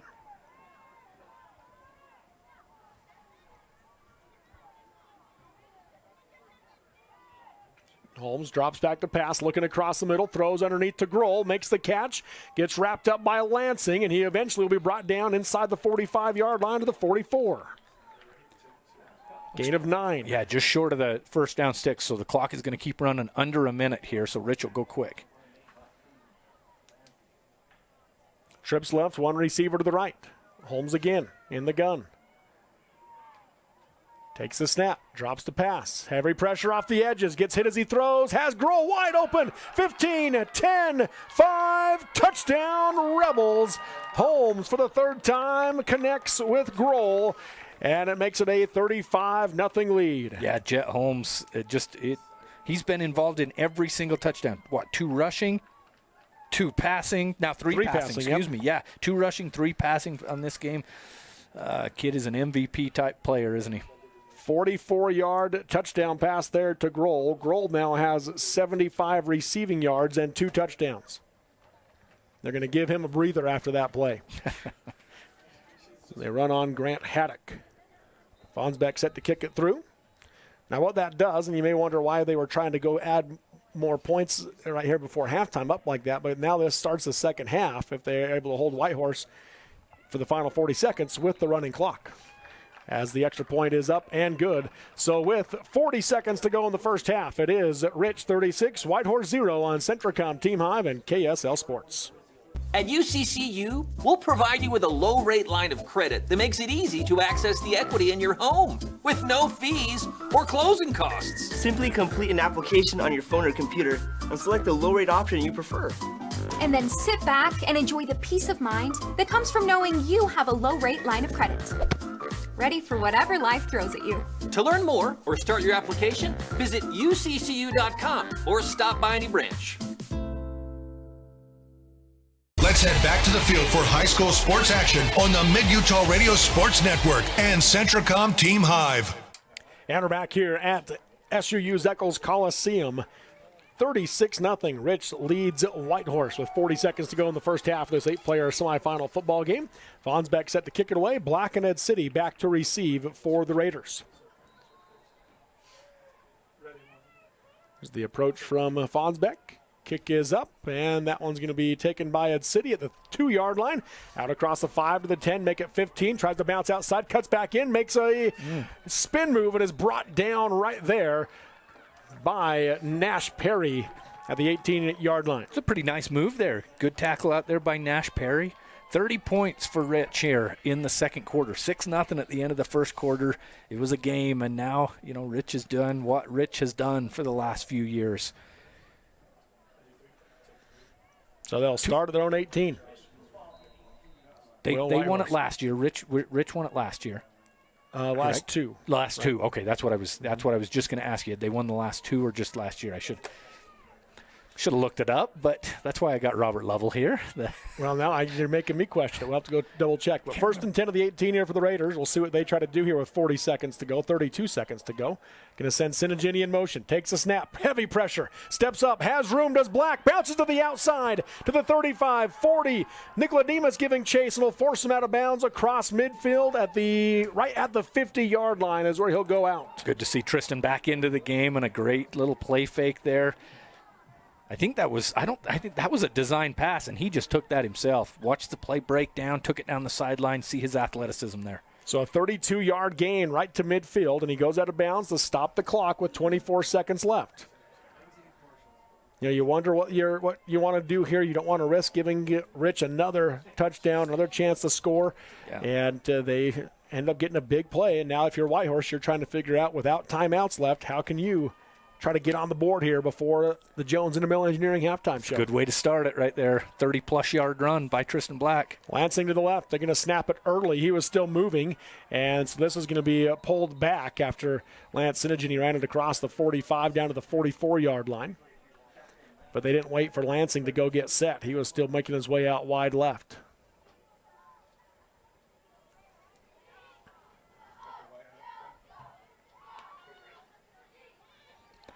And you were right, Mr. Lovell. Last 2. Okay. A few years ago, it was Gunnison that won the 8-man. That initial year. Yep. And then the last 2 have been won by Rich. So they ended up declining the penalty. They wanted to leave those 5 seconds off the clock. So it ends up being a run down to the 44 for a 6-yard gain for Lance Sinigini. And the clock will start. It starts that clock, yeah. Well, it should have started. There it goes. Sinigini in motion. Black drops the pass. Has time. Going to throw down the middle for Joe. Intercepted by Nicodemus. Down the 40-yard line, 45-50, down the sideline he goes. Tristan Black gets blocked, and flags will fly, though, as he got blocked in the back. Nicodemus will be brought down with 1 second on the clock at the 30-yard line. This will be driven back further, though, with that block in the back. Yeah, good. Not a bad idea. Not a bad idea there by Whitehorse, but just a great play by Paxton Nicodemus, just sitting back, playing center field, waiting for the pass. That defensive line and linebackers for Rich has played great today, but those DBs have played pretty well as well. There's no passing lanes for Tristan Black to try and fit the ball in. Great pick there by Paxton. So it's 10 yards from the flag, and the flag was back at the 37-yard line. So take him back at the 47, 1 second on the clock.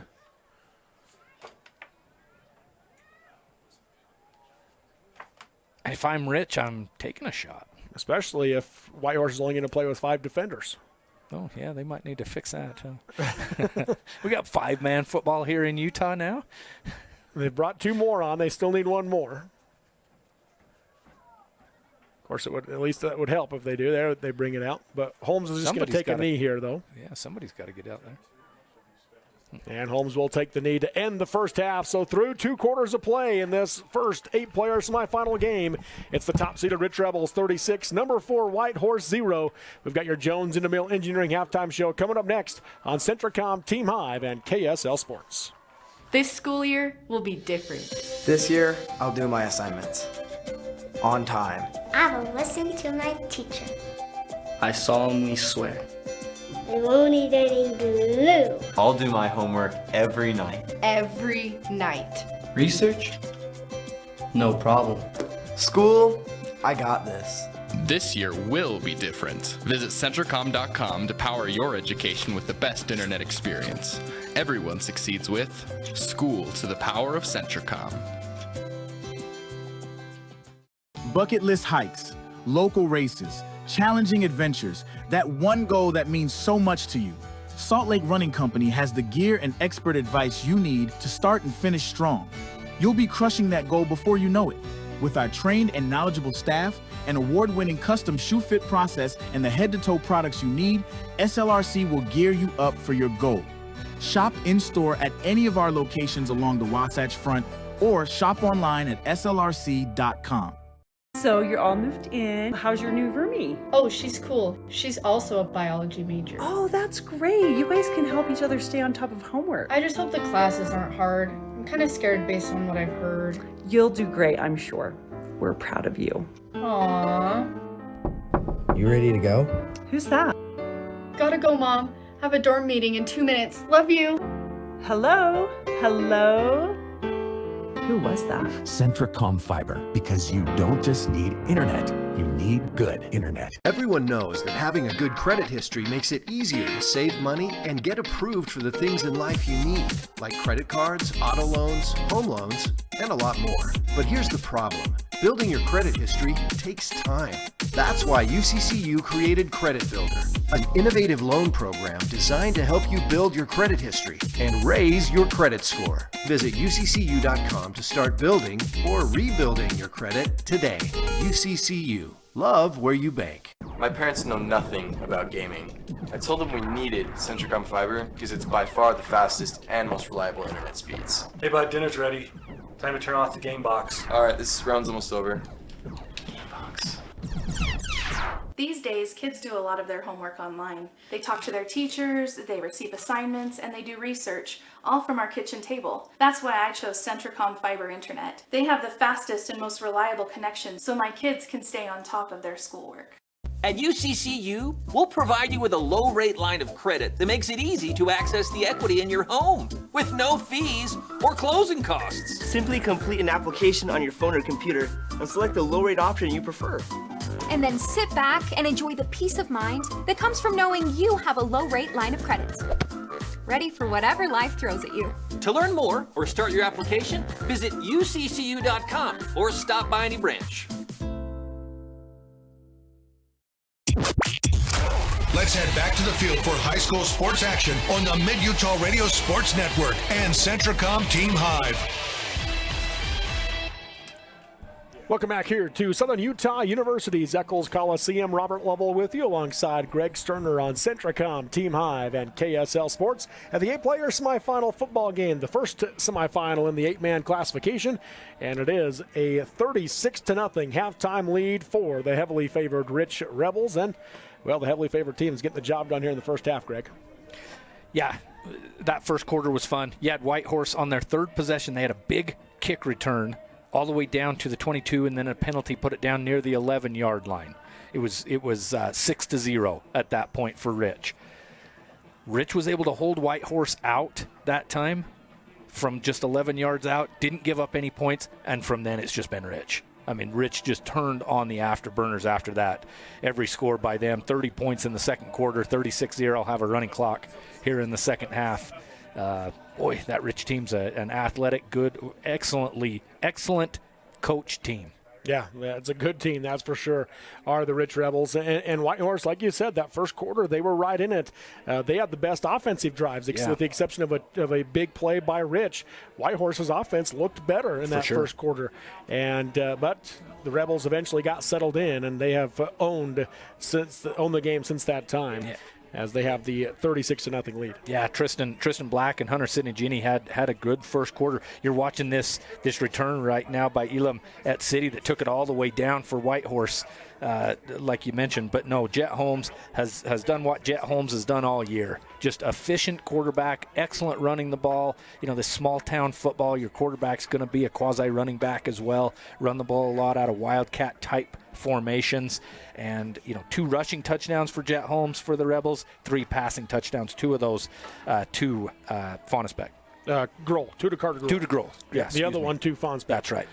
So there's, look at that. We'll get the stats here from Brad James here in just a moment. We appreciate him being here at the semifinals with us as well. And we appreciate Southern Utah University. They do a great job of hosting these events and having the teams here. They try to make it special for the teams and the players, and they even make it special for us. Greg. This booth is this is high class. Where we get to be. We're not in our own separate room like this very often. It's a beautiful spot here. Yes, it is, and a great facility for these semifinals. You heard Coach Larson talk about that very thing in the pregame show as well. Yeah, how can you not get pumped for this is what he said. I mean, I don't care if it's a 5.5-hour drive from Randolph clear down to Cedar City. How can you not be excited for this and your team can't get excited? I kind of wonder, do they leave at 5 in the morning? Do they stay overnight? I'll bet they probably left early, both of these teams. But long drive for both teams, but they're excited to be here. Yeah, I guess I didn't ask the coaches when they came, but yeah, it's 5.5 hours, about the same for each team. One from Randolph, one from Montezuma Creek. Just the different sides of the state, isn't it? Yes, funny. it is. It's great. That's small town Utah football, man. You might drive 5 hours for a game. I mean, South Sevier did it earlier this year. You made that drive all the way up to Randolph. Just 4 hours from South Sevier to Randolph. Okay, all right. That's still a drive, man, to the tip of the state. It's always one of those when you have to go to another state to get there. That's what makes it feel longer, right? That's right. Got to go to Wyoming to get to Randolph. Yeah, take that way around. Yep. But anyways, Randolph, a great program. Rich has just a great program, great tradition, and they've shown that. Dropping down to the 8-man ranks when they created the 8-man football, you knew that was an opportunity for some of these teams to get back. And Rich, because they had fallen off after about 2015, they kind of took some steps back. And over the last 5 years, Coach Larson has got this team back to where not only are they the dominant 8-man team like they've shown the last couple of years, but they're also consistently competing with the best in 1A and 2A in 11-man football when they play them in the regular season. Yeah, absolutely. And this 8-man, this 8-player football is huge for. We talked in the pregame show for a team like Whitehorse. I know they've played 11-man football for a lot of years, but your teams like Altamont, your teams like Panguitch starting a team back up, and when will Panguitch become the dominant 8-man team? Will that happen like it does it seems like every other 1A sport that Panguitch plays? Yes. I love it. I think it's great. I think it's fun. I think having a 8-man classification in a state like Utah is perfect. Greg, let's take a look at some of the team stats here in this first half. Yeah, you bet. Rushing yards for Rich, 155 rushing yards, 136 passing yards for the Rebels. For the Raiders, you had 79 overall rushing yards, 55 passing yards. So both teams pretty pretty well balanced. Rich just with a lot more yards, frankly. Total offensive plays, that's kind of, I guess, not surprising. Whitehorse has 39, Rich has 18. Rich is just scoring touchdowns. Yeah. I mean, they're just playing. Well, you look at their two-play drives and 4 plays, 2 plays, 3 plays, 2 plays, 1 play, 4 play, 2 play. Yeah. Average yard per play for the Rebels, 16.2 yards. You're going to win a lot of football games if you're averaging over a first down per play. Yeah. Let's take a look at some of those individual numbers now for these two teams. Leading the way for Rich on the ground is Jet Holmes. He has the 2 carries for 85 yards and 2 touchdowns for the Rebels. Wilkes Weston has 6 carries in this first half for 71 yards. And Carter Grohl has 1 carry for 1 yard in this first half for the Rebels. Jet Holmes as a quarterback, he goes 5 for 9, 84 passing yards, 3 touchdowns, and Carter Grohl caught 4 of those passes for 75 yards and 2 scores, and then Fonsbeck 1 catch for 9 yards in this first half. For Whitehorse offensively, again, 132 total yards for the Raiders, 77 rushing, 55 passing. Lance Sinigny, 12 carries for 49 yards. Tristan Black, 13 carries for 24 yards in the half. Hunter Sinigny, 2 for 4, and Tyrell Black, 1 for 0. That was a fumble. And then Tristan Black goes 5 for 9 passing for 55 yards. Did have 1 interception. Adam Joe has 2 catches for 17 yards. Caden Lansing, 1 for 18. Lance Sinigny, 1 for 11. And Edelmet City, 1 catch for 9 yards for the Whitehorse Raiders. So there's a look at your first half stats. Anything else to glean from the stats in this first half, Greg? Third down conversions. Whitehorse actually doing pretty good. 4 of 10. On those, only 1 of 3 for the Rebels. Just didn't get into third down. Yeah, they only had didn't it even twice. Get to third down. Yeah. Kickoff returns. That's kind of an interesting one. Whitehorse doing a pretty good job on the kick returns, averaging over 30 yards or close to 30 yards per return, and that was with a big loss down here on one of them too. So just Rich is just a dominant team, and unless we have the miracle of miracles here in the second half, I'm excited to see Rich next week when they take on that winner of, what do we got? Monticello. Milford and Monticello. And Milford beat Monticello just a few weeks ago, 67-0. And is that what it was? And so Milford is going to be the heavy favorite in that one. And those two teams played each other earlier this year, meaning Rich and Milford. And Rich came away with that victory, right? Yeah, 25-18. Week 1, or week 2, excuse me. Week 2 was when that one happened. Yeah. But, so, I mean, that's, you don't want to preview it too much because Monticello's, they're playing better football right now. They lost to Altamont earlier this year in Monticello. Then last week, turned around and went to Altamont and got the dominant win, 43-24. So, Monticello's playing better football, and they're going to try to give Milford everything they can handle as well. This is, once again, the Jones Intermill Engineering halftime show. At the half in this one, it is Rich 36, Whitehorse 0. We'll take a break and come back and get you ready for the second half next on Centricom Team Hive and KSL Sports. This school year will be different. This year, I'll do my assignments on time. I will listen to my teacher. I solemnly swear. I won't eat any glue. I'll do my homework every night. Every night. Research? No problem. School, I got this. This year will be different. Visit Centricom.com to power your education with the best internet experience. Everyone succeeds with School to the Power of Centricom. Bucket list hikes, local races, challenging adventures, that one goal that means so much to you. Salt Lake Running Company has the gear and expert advice you need to start and finish strong. You'll be crushing that goal before you know it. With our trained and knowledgeable staff, an award-winning custom shoe fit process, and the head-to-toe products you need, SLRC will gear you up for your goal.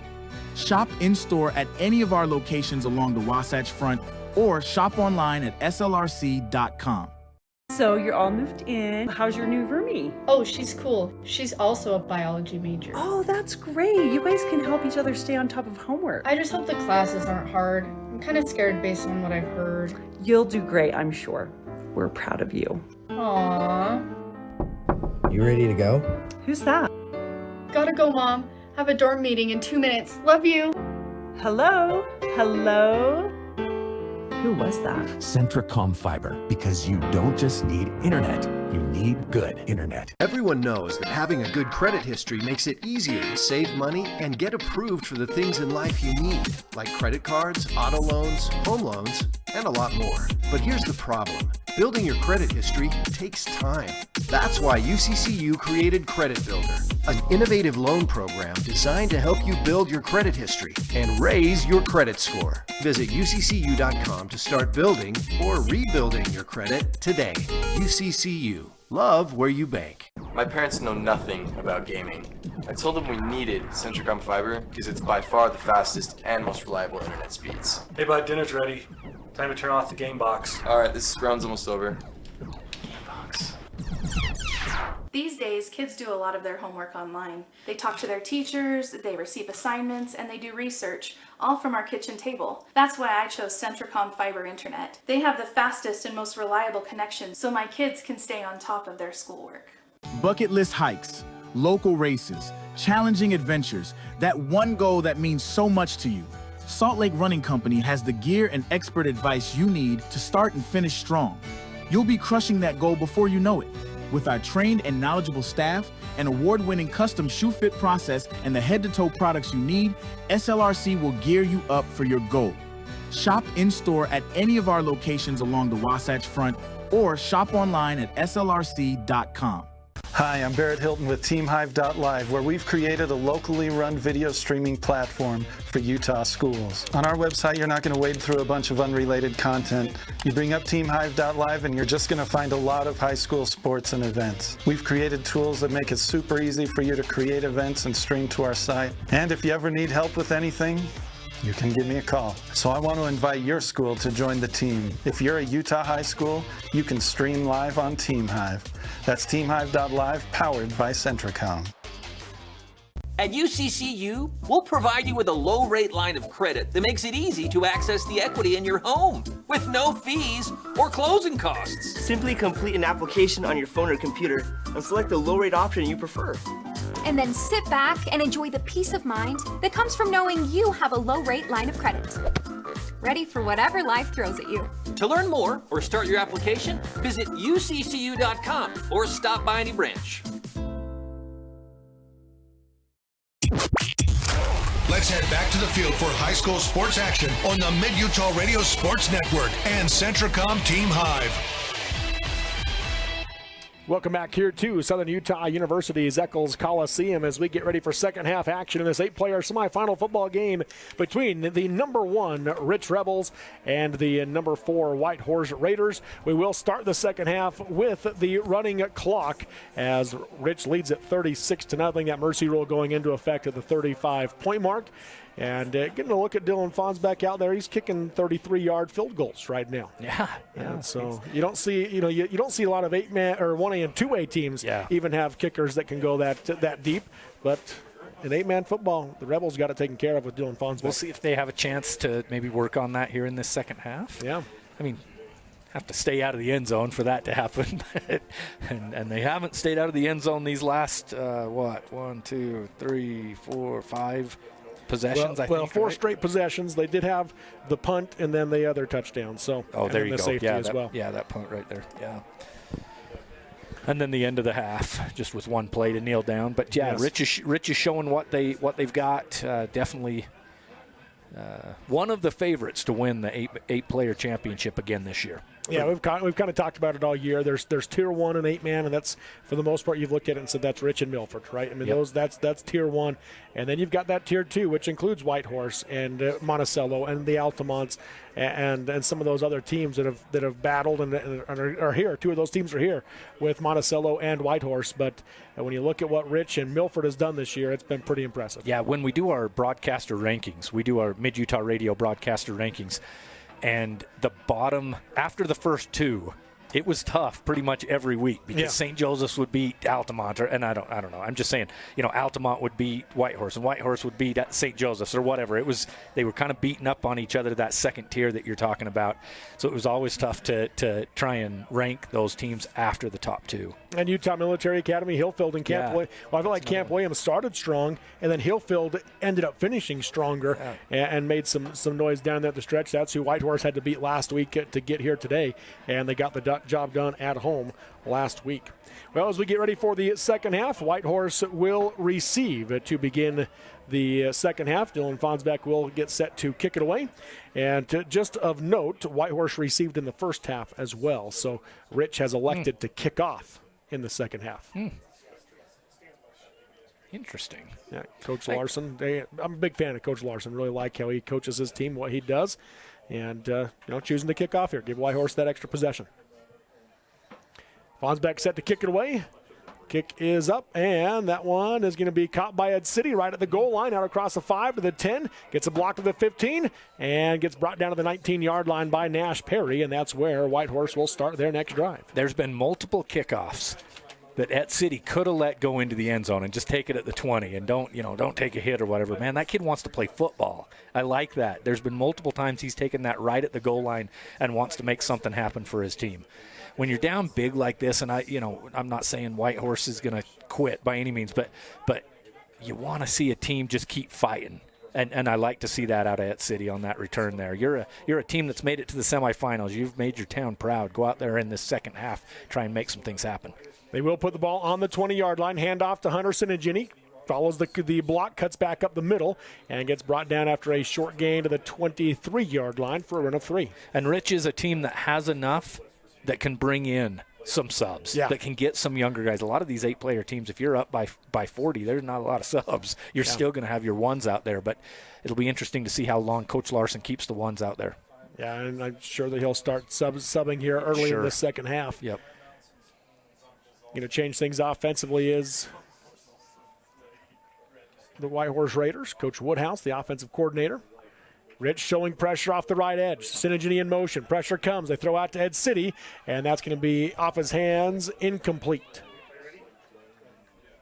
They were a little slower to call that one incomplete that time after the inadvertent whistle earlier in the game on a backward pass.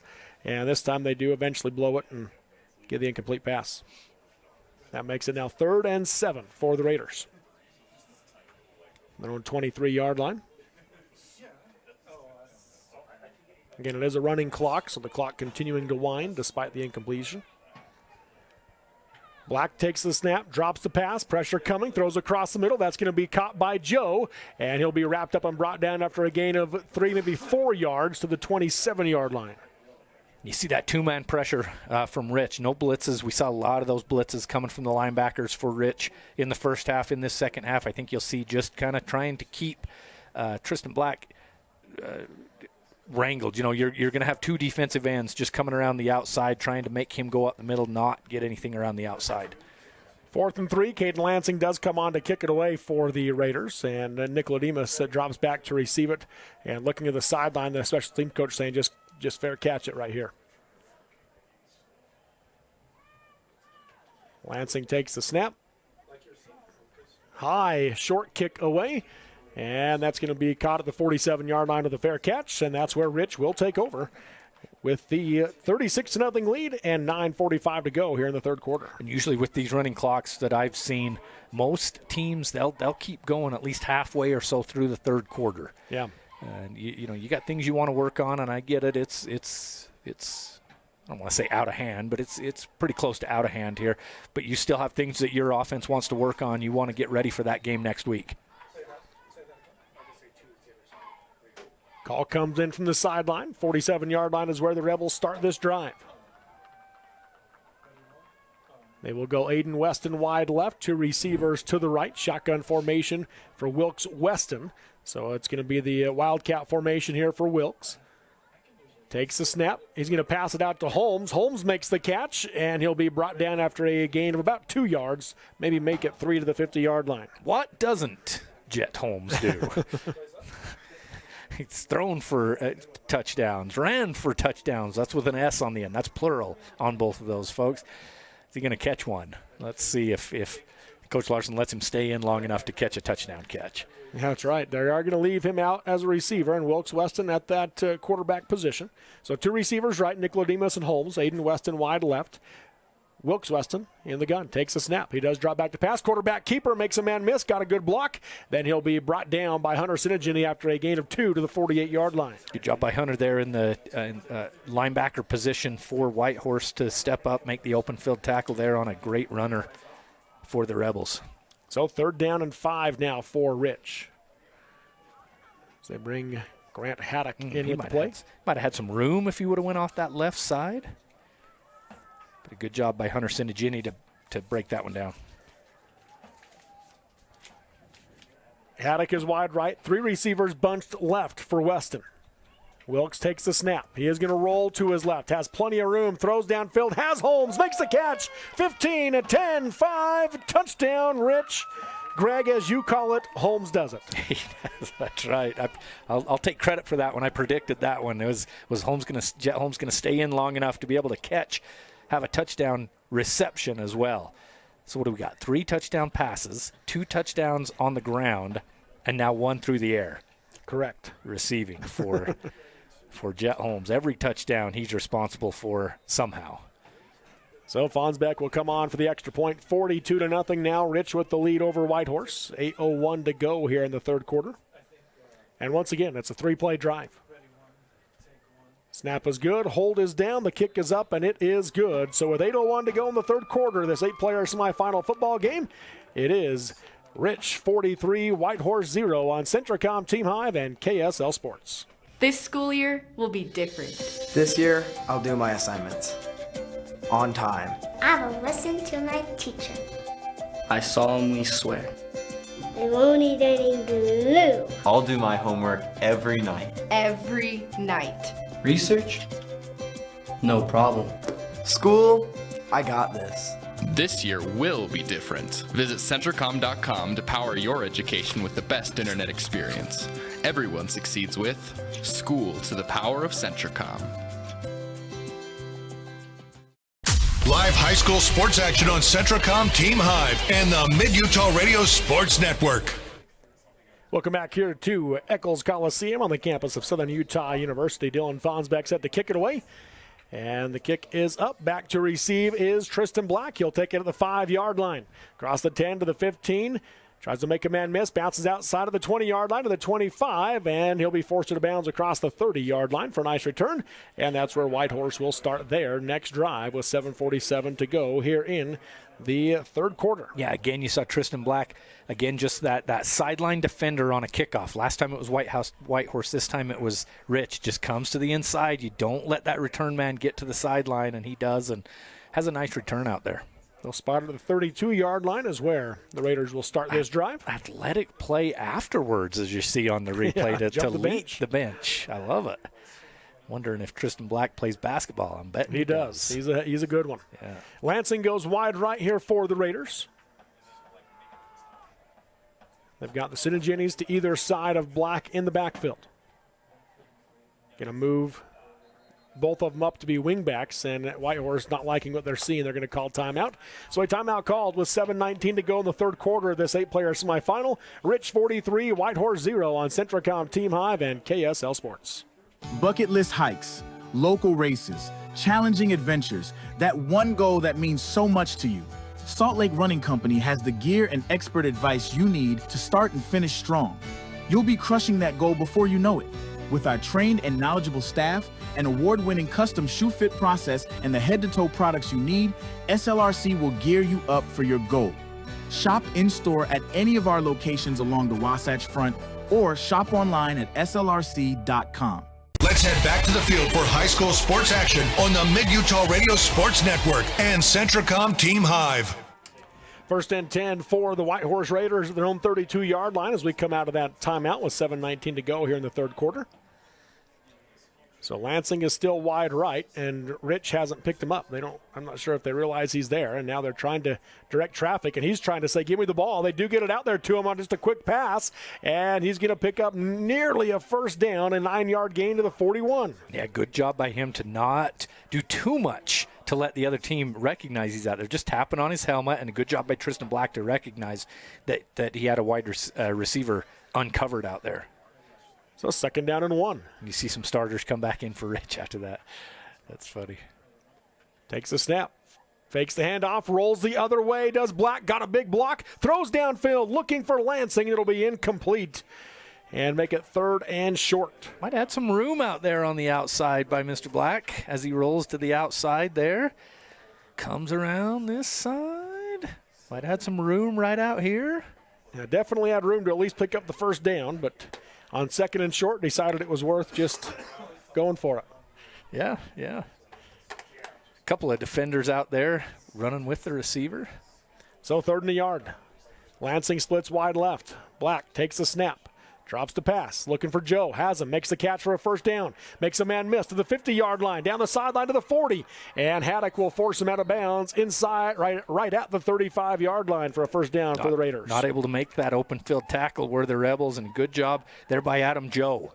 Just to run down that left sideline, get his team a first down. As we mentioned, looks like a high school tight end out there. It's got the size and pretty good athleticism down the sideline as well.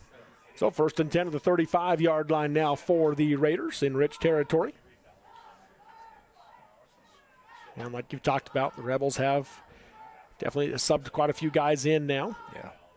Hunter Sinagini in motion. Black pumps, steps up. Going to keep it himself. Bounces to the outside. Has some room to the 30. Gets a block by Sinagini to the 25, 20. Down to the 15 is where he'll be brought down for a first down run. You could see that one developing with his receiver out there to block for him. And Tristan Black could just recognize that he's going to have a lot of room, get past that linebacker right there. And now he knows he has the wheels to be able to get a lot of yardage.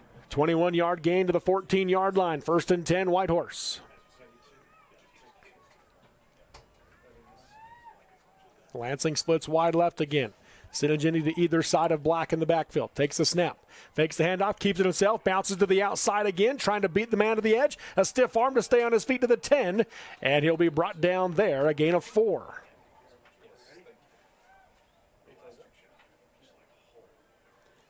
"15 carries for 49 yards now for Tristan Black, and they're going to put it on the 11, so make it 48 yards. Got a freshman out there making the tackle for Rich, Carson Grohl.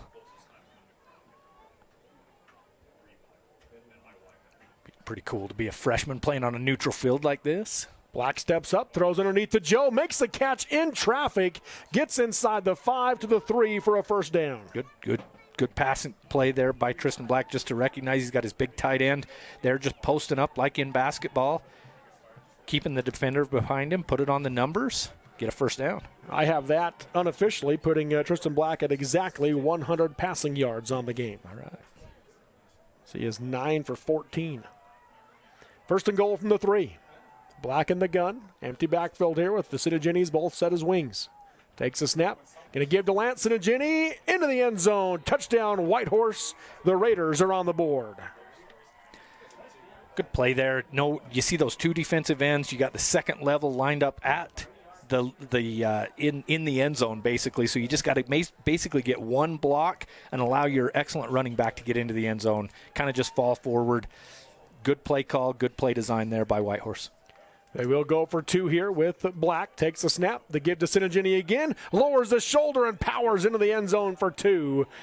So with 3:15 to go in the third quarter of this 8-player semifinal football game, it is Rich 49, Whitehorse 8 on Centricom, Team Hive, and KSL Sports.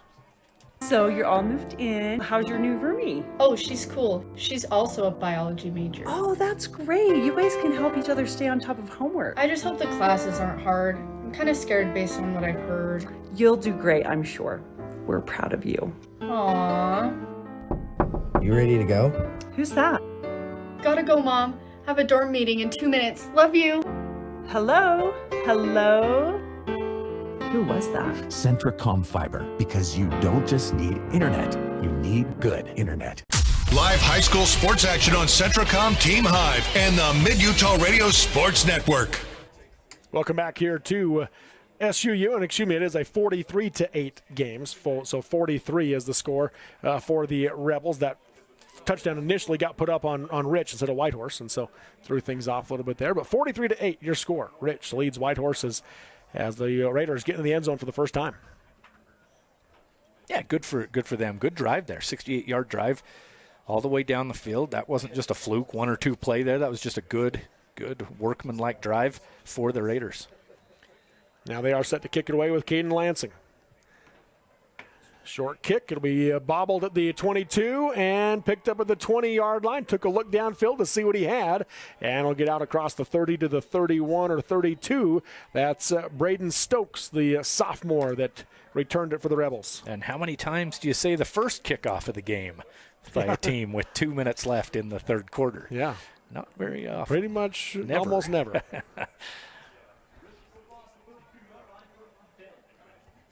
So 2:39 to go in the third quarter. And the Rebels have it at the 32. They'll run the play in with Valen Cornea, sophomore quarterback. Yeah, definitely second string out there right now for Rich, at least at the skill positions that I see out there. Yeah, I think even a lot on the line as well. Cornea takes a snap, going to keep it himself off the right side, cuts back, picks up some yardage, gets across the 35 and brought down to the 39 for a gain of 7.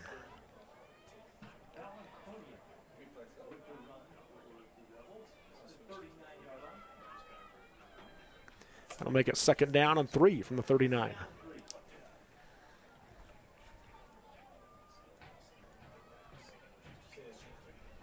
The size difference is obviously a good indicator of going to the younger guys, right? Sure. Especially on the lines.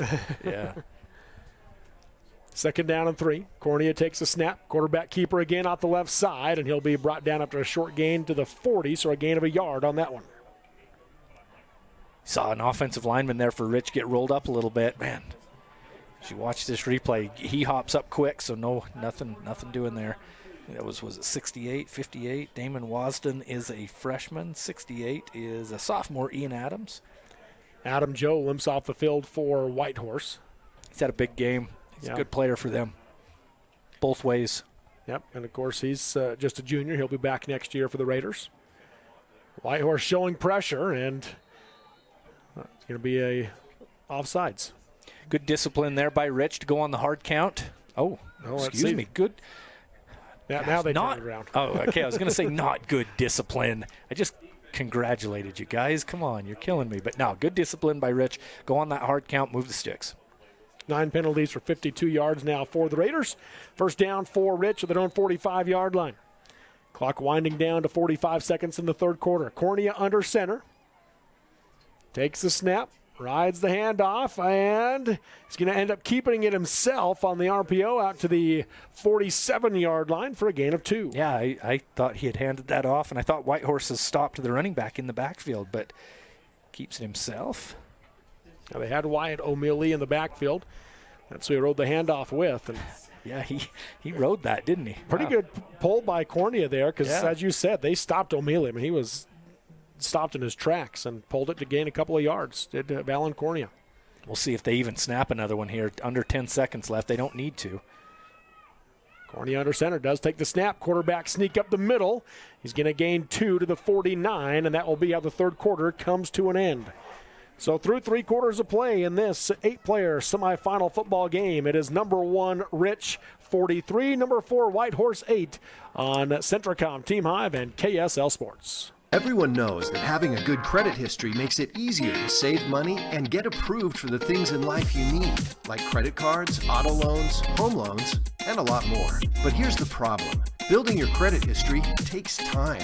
That's why UCCU created Credit Builder, an innovative loan program designed to help you build your credit history and raise your credit score. Visit UCCU.com to start building or rebuilding your credit today.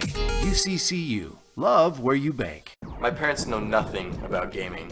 I told them we needed Centracom Fiber because it's by far the fastest and most reliable internet speeds. Hey bud, dinner's ready. Time to turn off the game box. Alright, this round's almost over. These days, kids do a lot of their homework online. They talk to their teachers, they receive assignments, and they do research, all from our kitchen table. That's why I chose Centracom Fiber Internet. They have the fastest and most reliable connection, so my kids can stay on top of their schoolwork. Cornea going to take the snap and hand it off up the middle to the left side, and that's given to Braden Stokes. A short gain across midfield to the 47-yard line to make it 4th and 3 now for the Rebels as we start the fourth quarter. See the starters coming back on for Rich right here. I think that's just for the punt. Probably don't have a backup punt team at the varsity level. Right. Yep, so they will bring the punt team out here, Will Rich. And it's going to be Ed City that drops back deep for the Raiders.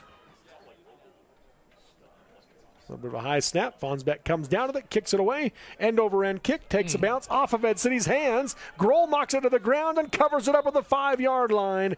Rich football deep in Whitehorse territory. Yeah, good play there by Carter Grohl to go down there and knock that one out of the air. Didn't have to come down with it necessarily. He knew all of it. Everybody around that ball was going to be a Rich Rebel, so he just knocks it forward and they go get it. Goes off the return man, and those bounces. It's been something these first 2 games, multiple times in the Juab Cedar game and here in this game, that takes a big bounce on a kick on this hard turf. I shouldn't say hard turf. That sounds like I'm being negative. Like it's probably quite nice for a turf field. It just bounces more than a grass field does. Opportunity here for the younger guys, for Rich to try to punch one in here in the semifinals.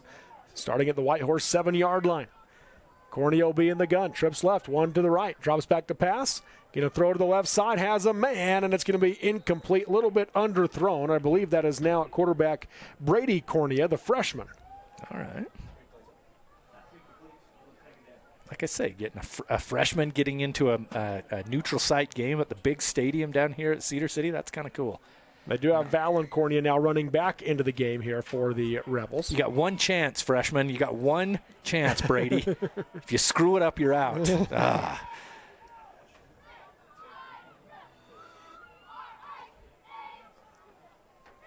Trips left, one receiver to the right. Valen Cornea back at quarterback.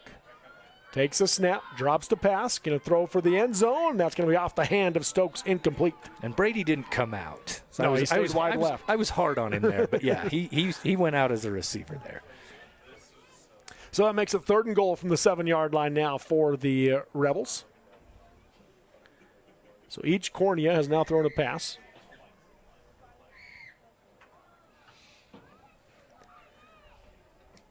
So you got Coach Cornea on the sideline, and then Cooper Cornea is the athletic director for Rich. All right. Valen Cornea running the option here. Pitches it out left side for O'Mealy. Gets hit at the 5, stays on his feet, and Tristan Black will force him out of bounds at about the 4-yard line. They might give him forward progress to the 3 on the carry there for Wyatt O'Mealy. See if the Raiders are able to get stout and keep the Rebels out here of the end zone. They're going to put it at the 3 for a gain of 4 on the carry for Wyatt. We talked about Fonsbeck and the kicking leg that he has. Not going to work on the field goal kicking game. No. The Rebels are going to go for it here. Valen Cornea at quarterback comes out, trips right, one receiver to the left. That's Brady Cornea to the left. Empty backfield here for Valen. Drops back. Looking to pass. Going to throw out of the backfield and out in front of the intended receiver. It'll fall incomplete. And a turnover on downs at the 3-yard line. Whitehorse takes over. Wyatt O'Mealy out there as the intended receiver, the sophomore. Just a little bit outside his arms. Might have had a chance to turn that one up. Yeah, Cornea wanted to throw it quicker. And I'm not sure what the timing is for O'Mealy to start looking, but it wasn't when Valen wanted to throw it to him. Yeah. Might have had to break one tackle to try and get there into the end zone, but Whitehorse now a lot of yards in front of them. Last time this happened, it was a one play and back in as a safety. I don't think you'll see Rich coming quite as hot as they did in the first half, though, with their linebackers. Got a big old middle linebacker back there. Is that 63? Boy. Hunter, another Cornea. Hunter. Yeah, Black drops back to throw, incomplete to Adam Joe, just off his hands. So make it 2nd and 10 from the 3-yard line. Hunter, a sophomore out there.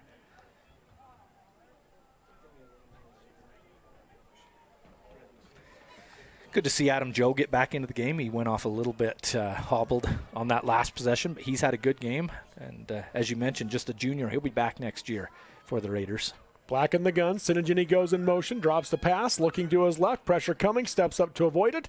Gets out of the end zone, gets hit, gets driven back into the end zone, makes a man miss. Still on his feet, going to throw it deep down the field. Has a man, and it's going to be over the top of him, incomplete as he was looking for Lance Sinigini. Oh, boy. And Lance, right when Tristan breaks out to the right, I saw Sinigini running open, and I thought, can he throw it that far? Well, He threw it too far. Well, he didn't throw it too far. I think Lance kind of broke off his route, not knowing if Tristan Black can throw it that far, but it went over his head, unfortunately, for the Raiders. And sometimes it's hard to realize if you're not a receiver that's used to going downfield, and, of course, Lance lines up as a running back, it's hard to know how to judge those deep balls. Yeah. Black will be in the gun again. Sinigini to his right in the backfield. Takes the snap. Gives to Sinigini. Trying to get to the outside. Picks to the 5. Lost the football, but came down with it at the 9-yard line. And so it is going to be 4th and about 5 for the Raiders. Pretty good concentration there by Sinigini. You see right here, right there, that ball was bobbling, and he came down with it as he was going down.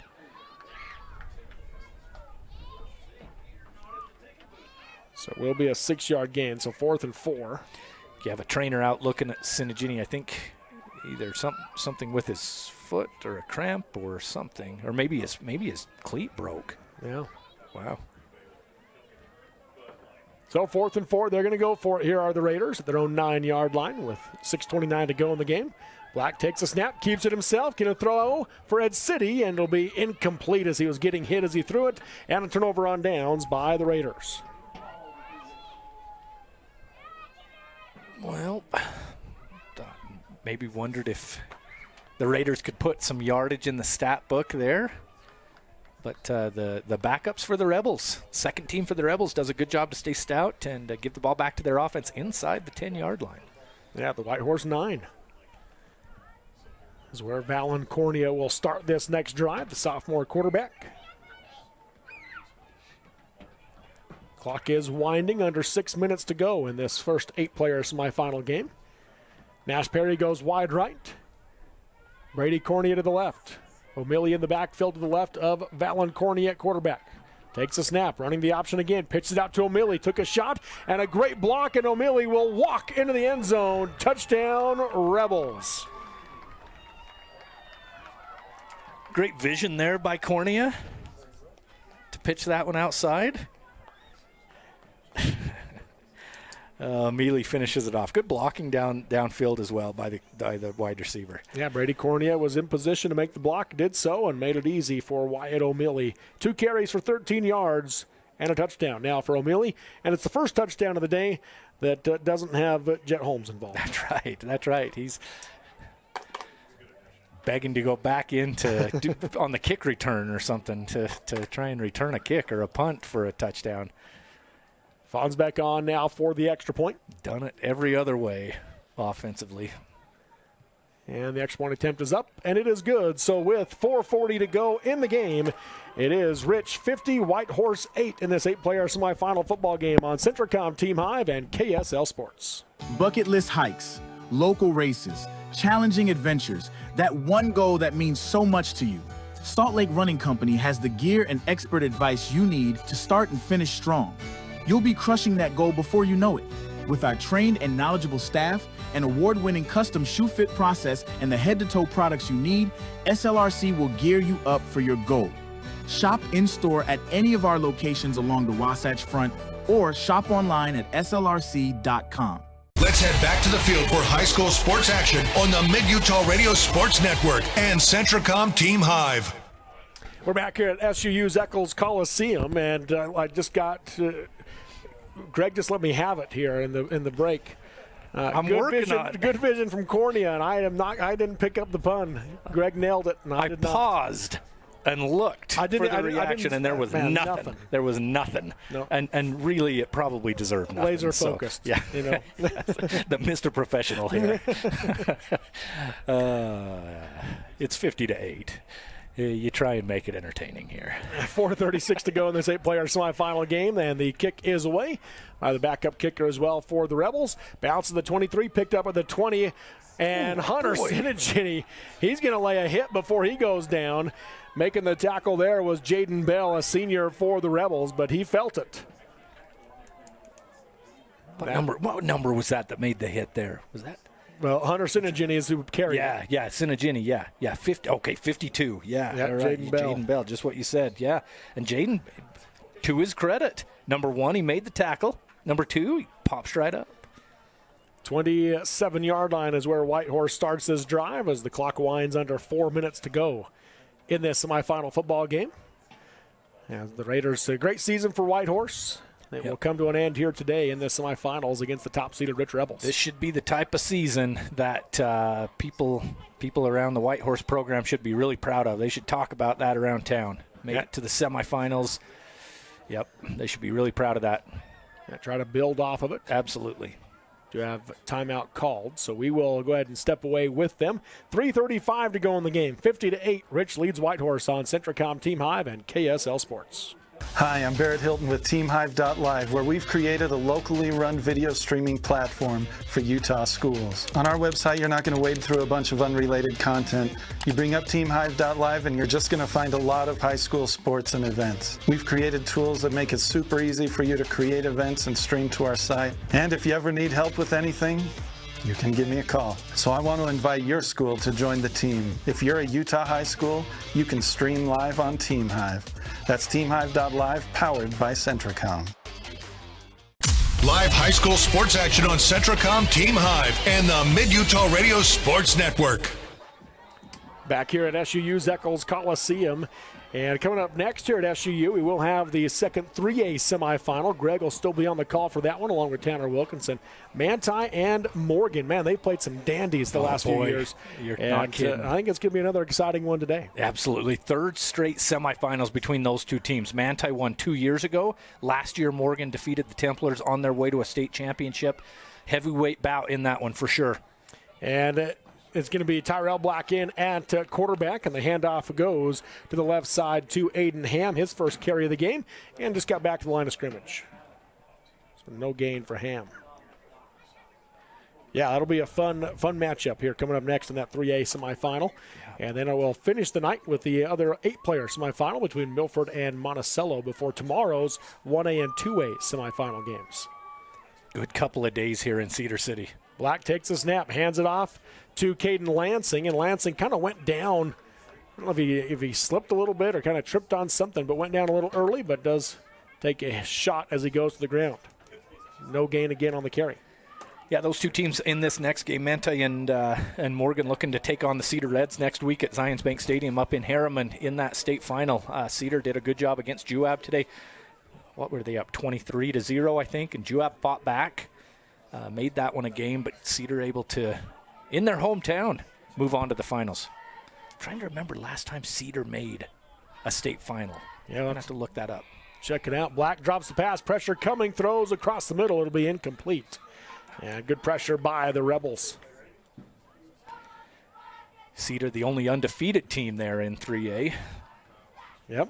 Yeah, Morgan. They've had to win some close ones. Yeah. It hasn't been an easy undefeated schedule. They won 2 close ones now against Juab, really close one against Richfield. In Cedar. Yeah. Close one against Dixie earlier this year. Close one against Pineview. Close one against Kenyon. Kenyon gave a tough game in the first half. Play here, right? Yes. Yeah, they play here at the Coliseum. Yep. 4th and 10 now for the Raiders. They're going to run one more player on. As they get set to kick it away with 1:30 to go in the game. Lansing takes the snap, gets a good kick away. Nice kick. Yeah. Harry calls for the fair catch at the 35-yard line, and that's where Rich will have it with 1:21 to go in the game here in this 8-player semifinal. Yeah, I mentioned Cedar being undefeated. Morgan lost that first game of the year to Ridgeline.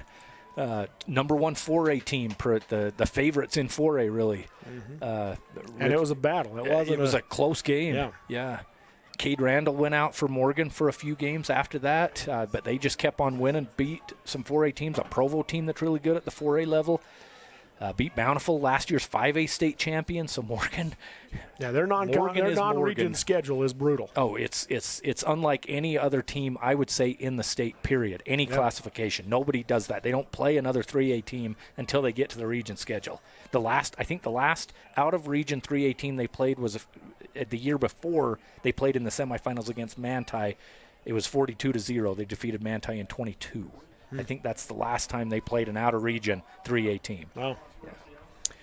knee taken there by Holmes. They will bring in the starters just to take these knees here to wrap it up and put a bow on it. Will Coach Larson and the Rich Rebels. One more knee will do it, and they will move on to next week's state championship game at Zions Bank Stadium to play either Milford or Monticello. Those teams play at 7 o'clock tonight to determine who will compete with the Rebels in that state championship. A great season for the Raiders, but it comes to an end here at Southern Utah University in only their second ever trip to the semifinals. They will go down to number 1 Rich. 50-8 is your final. Rich on top of Whitehorse. And we'll take a break and come back with our Sunrise Engineering postgame show next on Centricom, Team Hive, and KSL Sports. At UCCU, we'll provide you with a low-rate line of credit that makes it easy to access the equity in your home with no fees or closing costs. Simply complete an application on your phone or computer and select the low-rate option you prefer. And then sit back and enjoy the peace of mind that comes from knowing you have a low-rate line of credit. Ready for whatever life throws at you. To learn more or start your application, visit uccu.com or stop by any branch. This school year will be different. This year, I'll do my assignments. On time. I will listen to my teacher. I solemnly swear. I won't eat any glue. I'll do my homework every night. Every night. Research? No problem. School, I got this. This year will be different. Visit Centricom.com to power your education with the best internet experience. Everyone succeeds with School to the Power of Centricom. Bucket list hikes, local races, challenging adventures, that one goal that means so much to you. Salt Lake Running Company has the gear and expert advice you need to start and finish strong. You'll be crushing that goal before you know it. With our trained and knowledgeable staff, an award-winning custom shoe fit process, and the head-to-toe products you need, SLRC will gear you up for your goal. Shop in-store at any of our locations along the Wasatch Front or shop online at slrc.com. So you're all moved in. How's your new roomie? Oh, she's cool. She's also a biology major. Oh, that's great. You guys can help each other stay on top of homework. I just hope the classes aren't hard. I'm kind of scared based on what I've heard. You'll do great, I'm sure. We're proud of you. Aww. You ready to go? Who's that? Gotta go, Mom. Have a dorm meeting in 2 minutes. Love you. Hello? Hello? Who was that? Centricom Fiber, because you don't just need internet, you need good internet. Let's head back to the field for high school sports action on the Mid-Utah Radio Sports Network and Centricom Team Hive. Welcome back here to the Eccles Coliseum on the campus of Southern Utah University. Robert Lovell with you alongside Greg Sterner on Centricom, Team Hive, and KSL Sports as the Rich Rebels move on to the state championship game with a 50-8 win over the Whitehorse Raiders. And again, a big shout out to the Raiders. Great season for Whitehorse, getting to the semifinals here this year. It falls short against a very, very good Rich team, but nothing to hang their heads about. Great season for Whitehorse. That's exactly what I was just going to say. Watching them walk off the field, you can tell Whitehorse, they're disappointed. You know, obviously they are. They wanted to come out and pull the upset today, but I just quickly looked through Deseret News and looked the last 3 years for Whitehorse. I think every year, I think they were 4-5 every year. They end this year 6-3 with some big wins against big rivals in this 8-player division. Nothing to hang their head about. They should be pretty proud of themselves. Rich, they should be proud of themselves too, because they are the team in 8-man, and it's going to take I would call it an upset. You know, they're the number one team next week by either of those other two teams to knock off the champ. Yeah, Rich playing really good football right now. And, Coach Larson talked about it. He said, we've got some guys back from injury in the last couple of weeks that they're feeling really good about where they are at this point on the season. Let's take a look at our final stats here in this one, as I have the Rebels finishing the game with 321 yards of offense, 186 on the ground, 135 through the air. And what can you say about Jet Holmes? Yeah, I mean, did everything. 3 touchdown passes, 2 touchdown runs, 1 touchdown Receiving.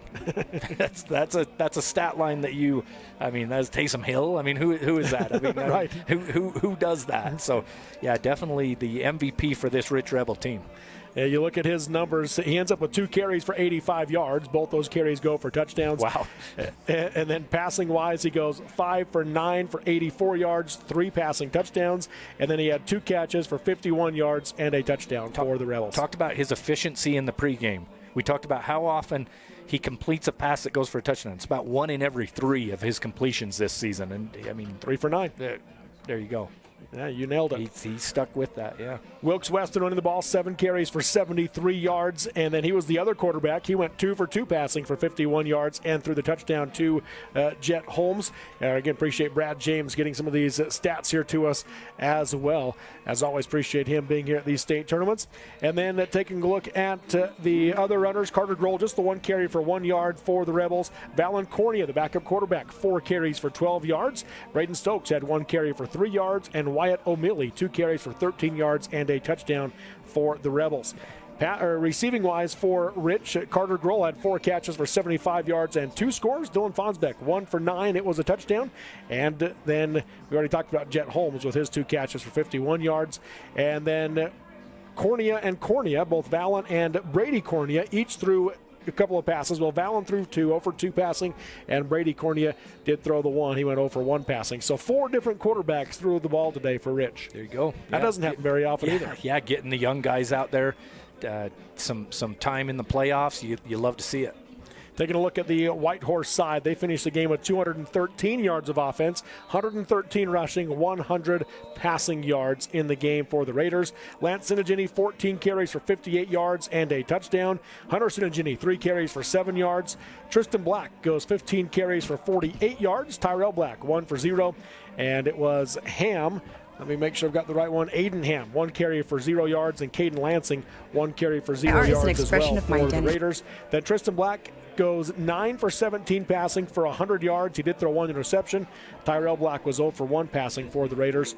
Adam Joe, 5 catches for 53 yards. Caden Lansing, 2 for 27. Lance Sinigini, 1 for 11. And Elomed City, 1 catch for 9 yards in the game for the Raiders. And again, it's a Whitehorse team. I think there's 6 seniors on this team, and obviously some that you're going to miss those 6 seniors, especially when depth is a concern. You're going to miss that, but I know talking to the coaches beforehand, they feel like the program is building. They had the most they've had out in junior high football this year.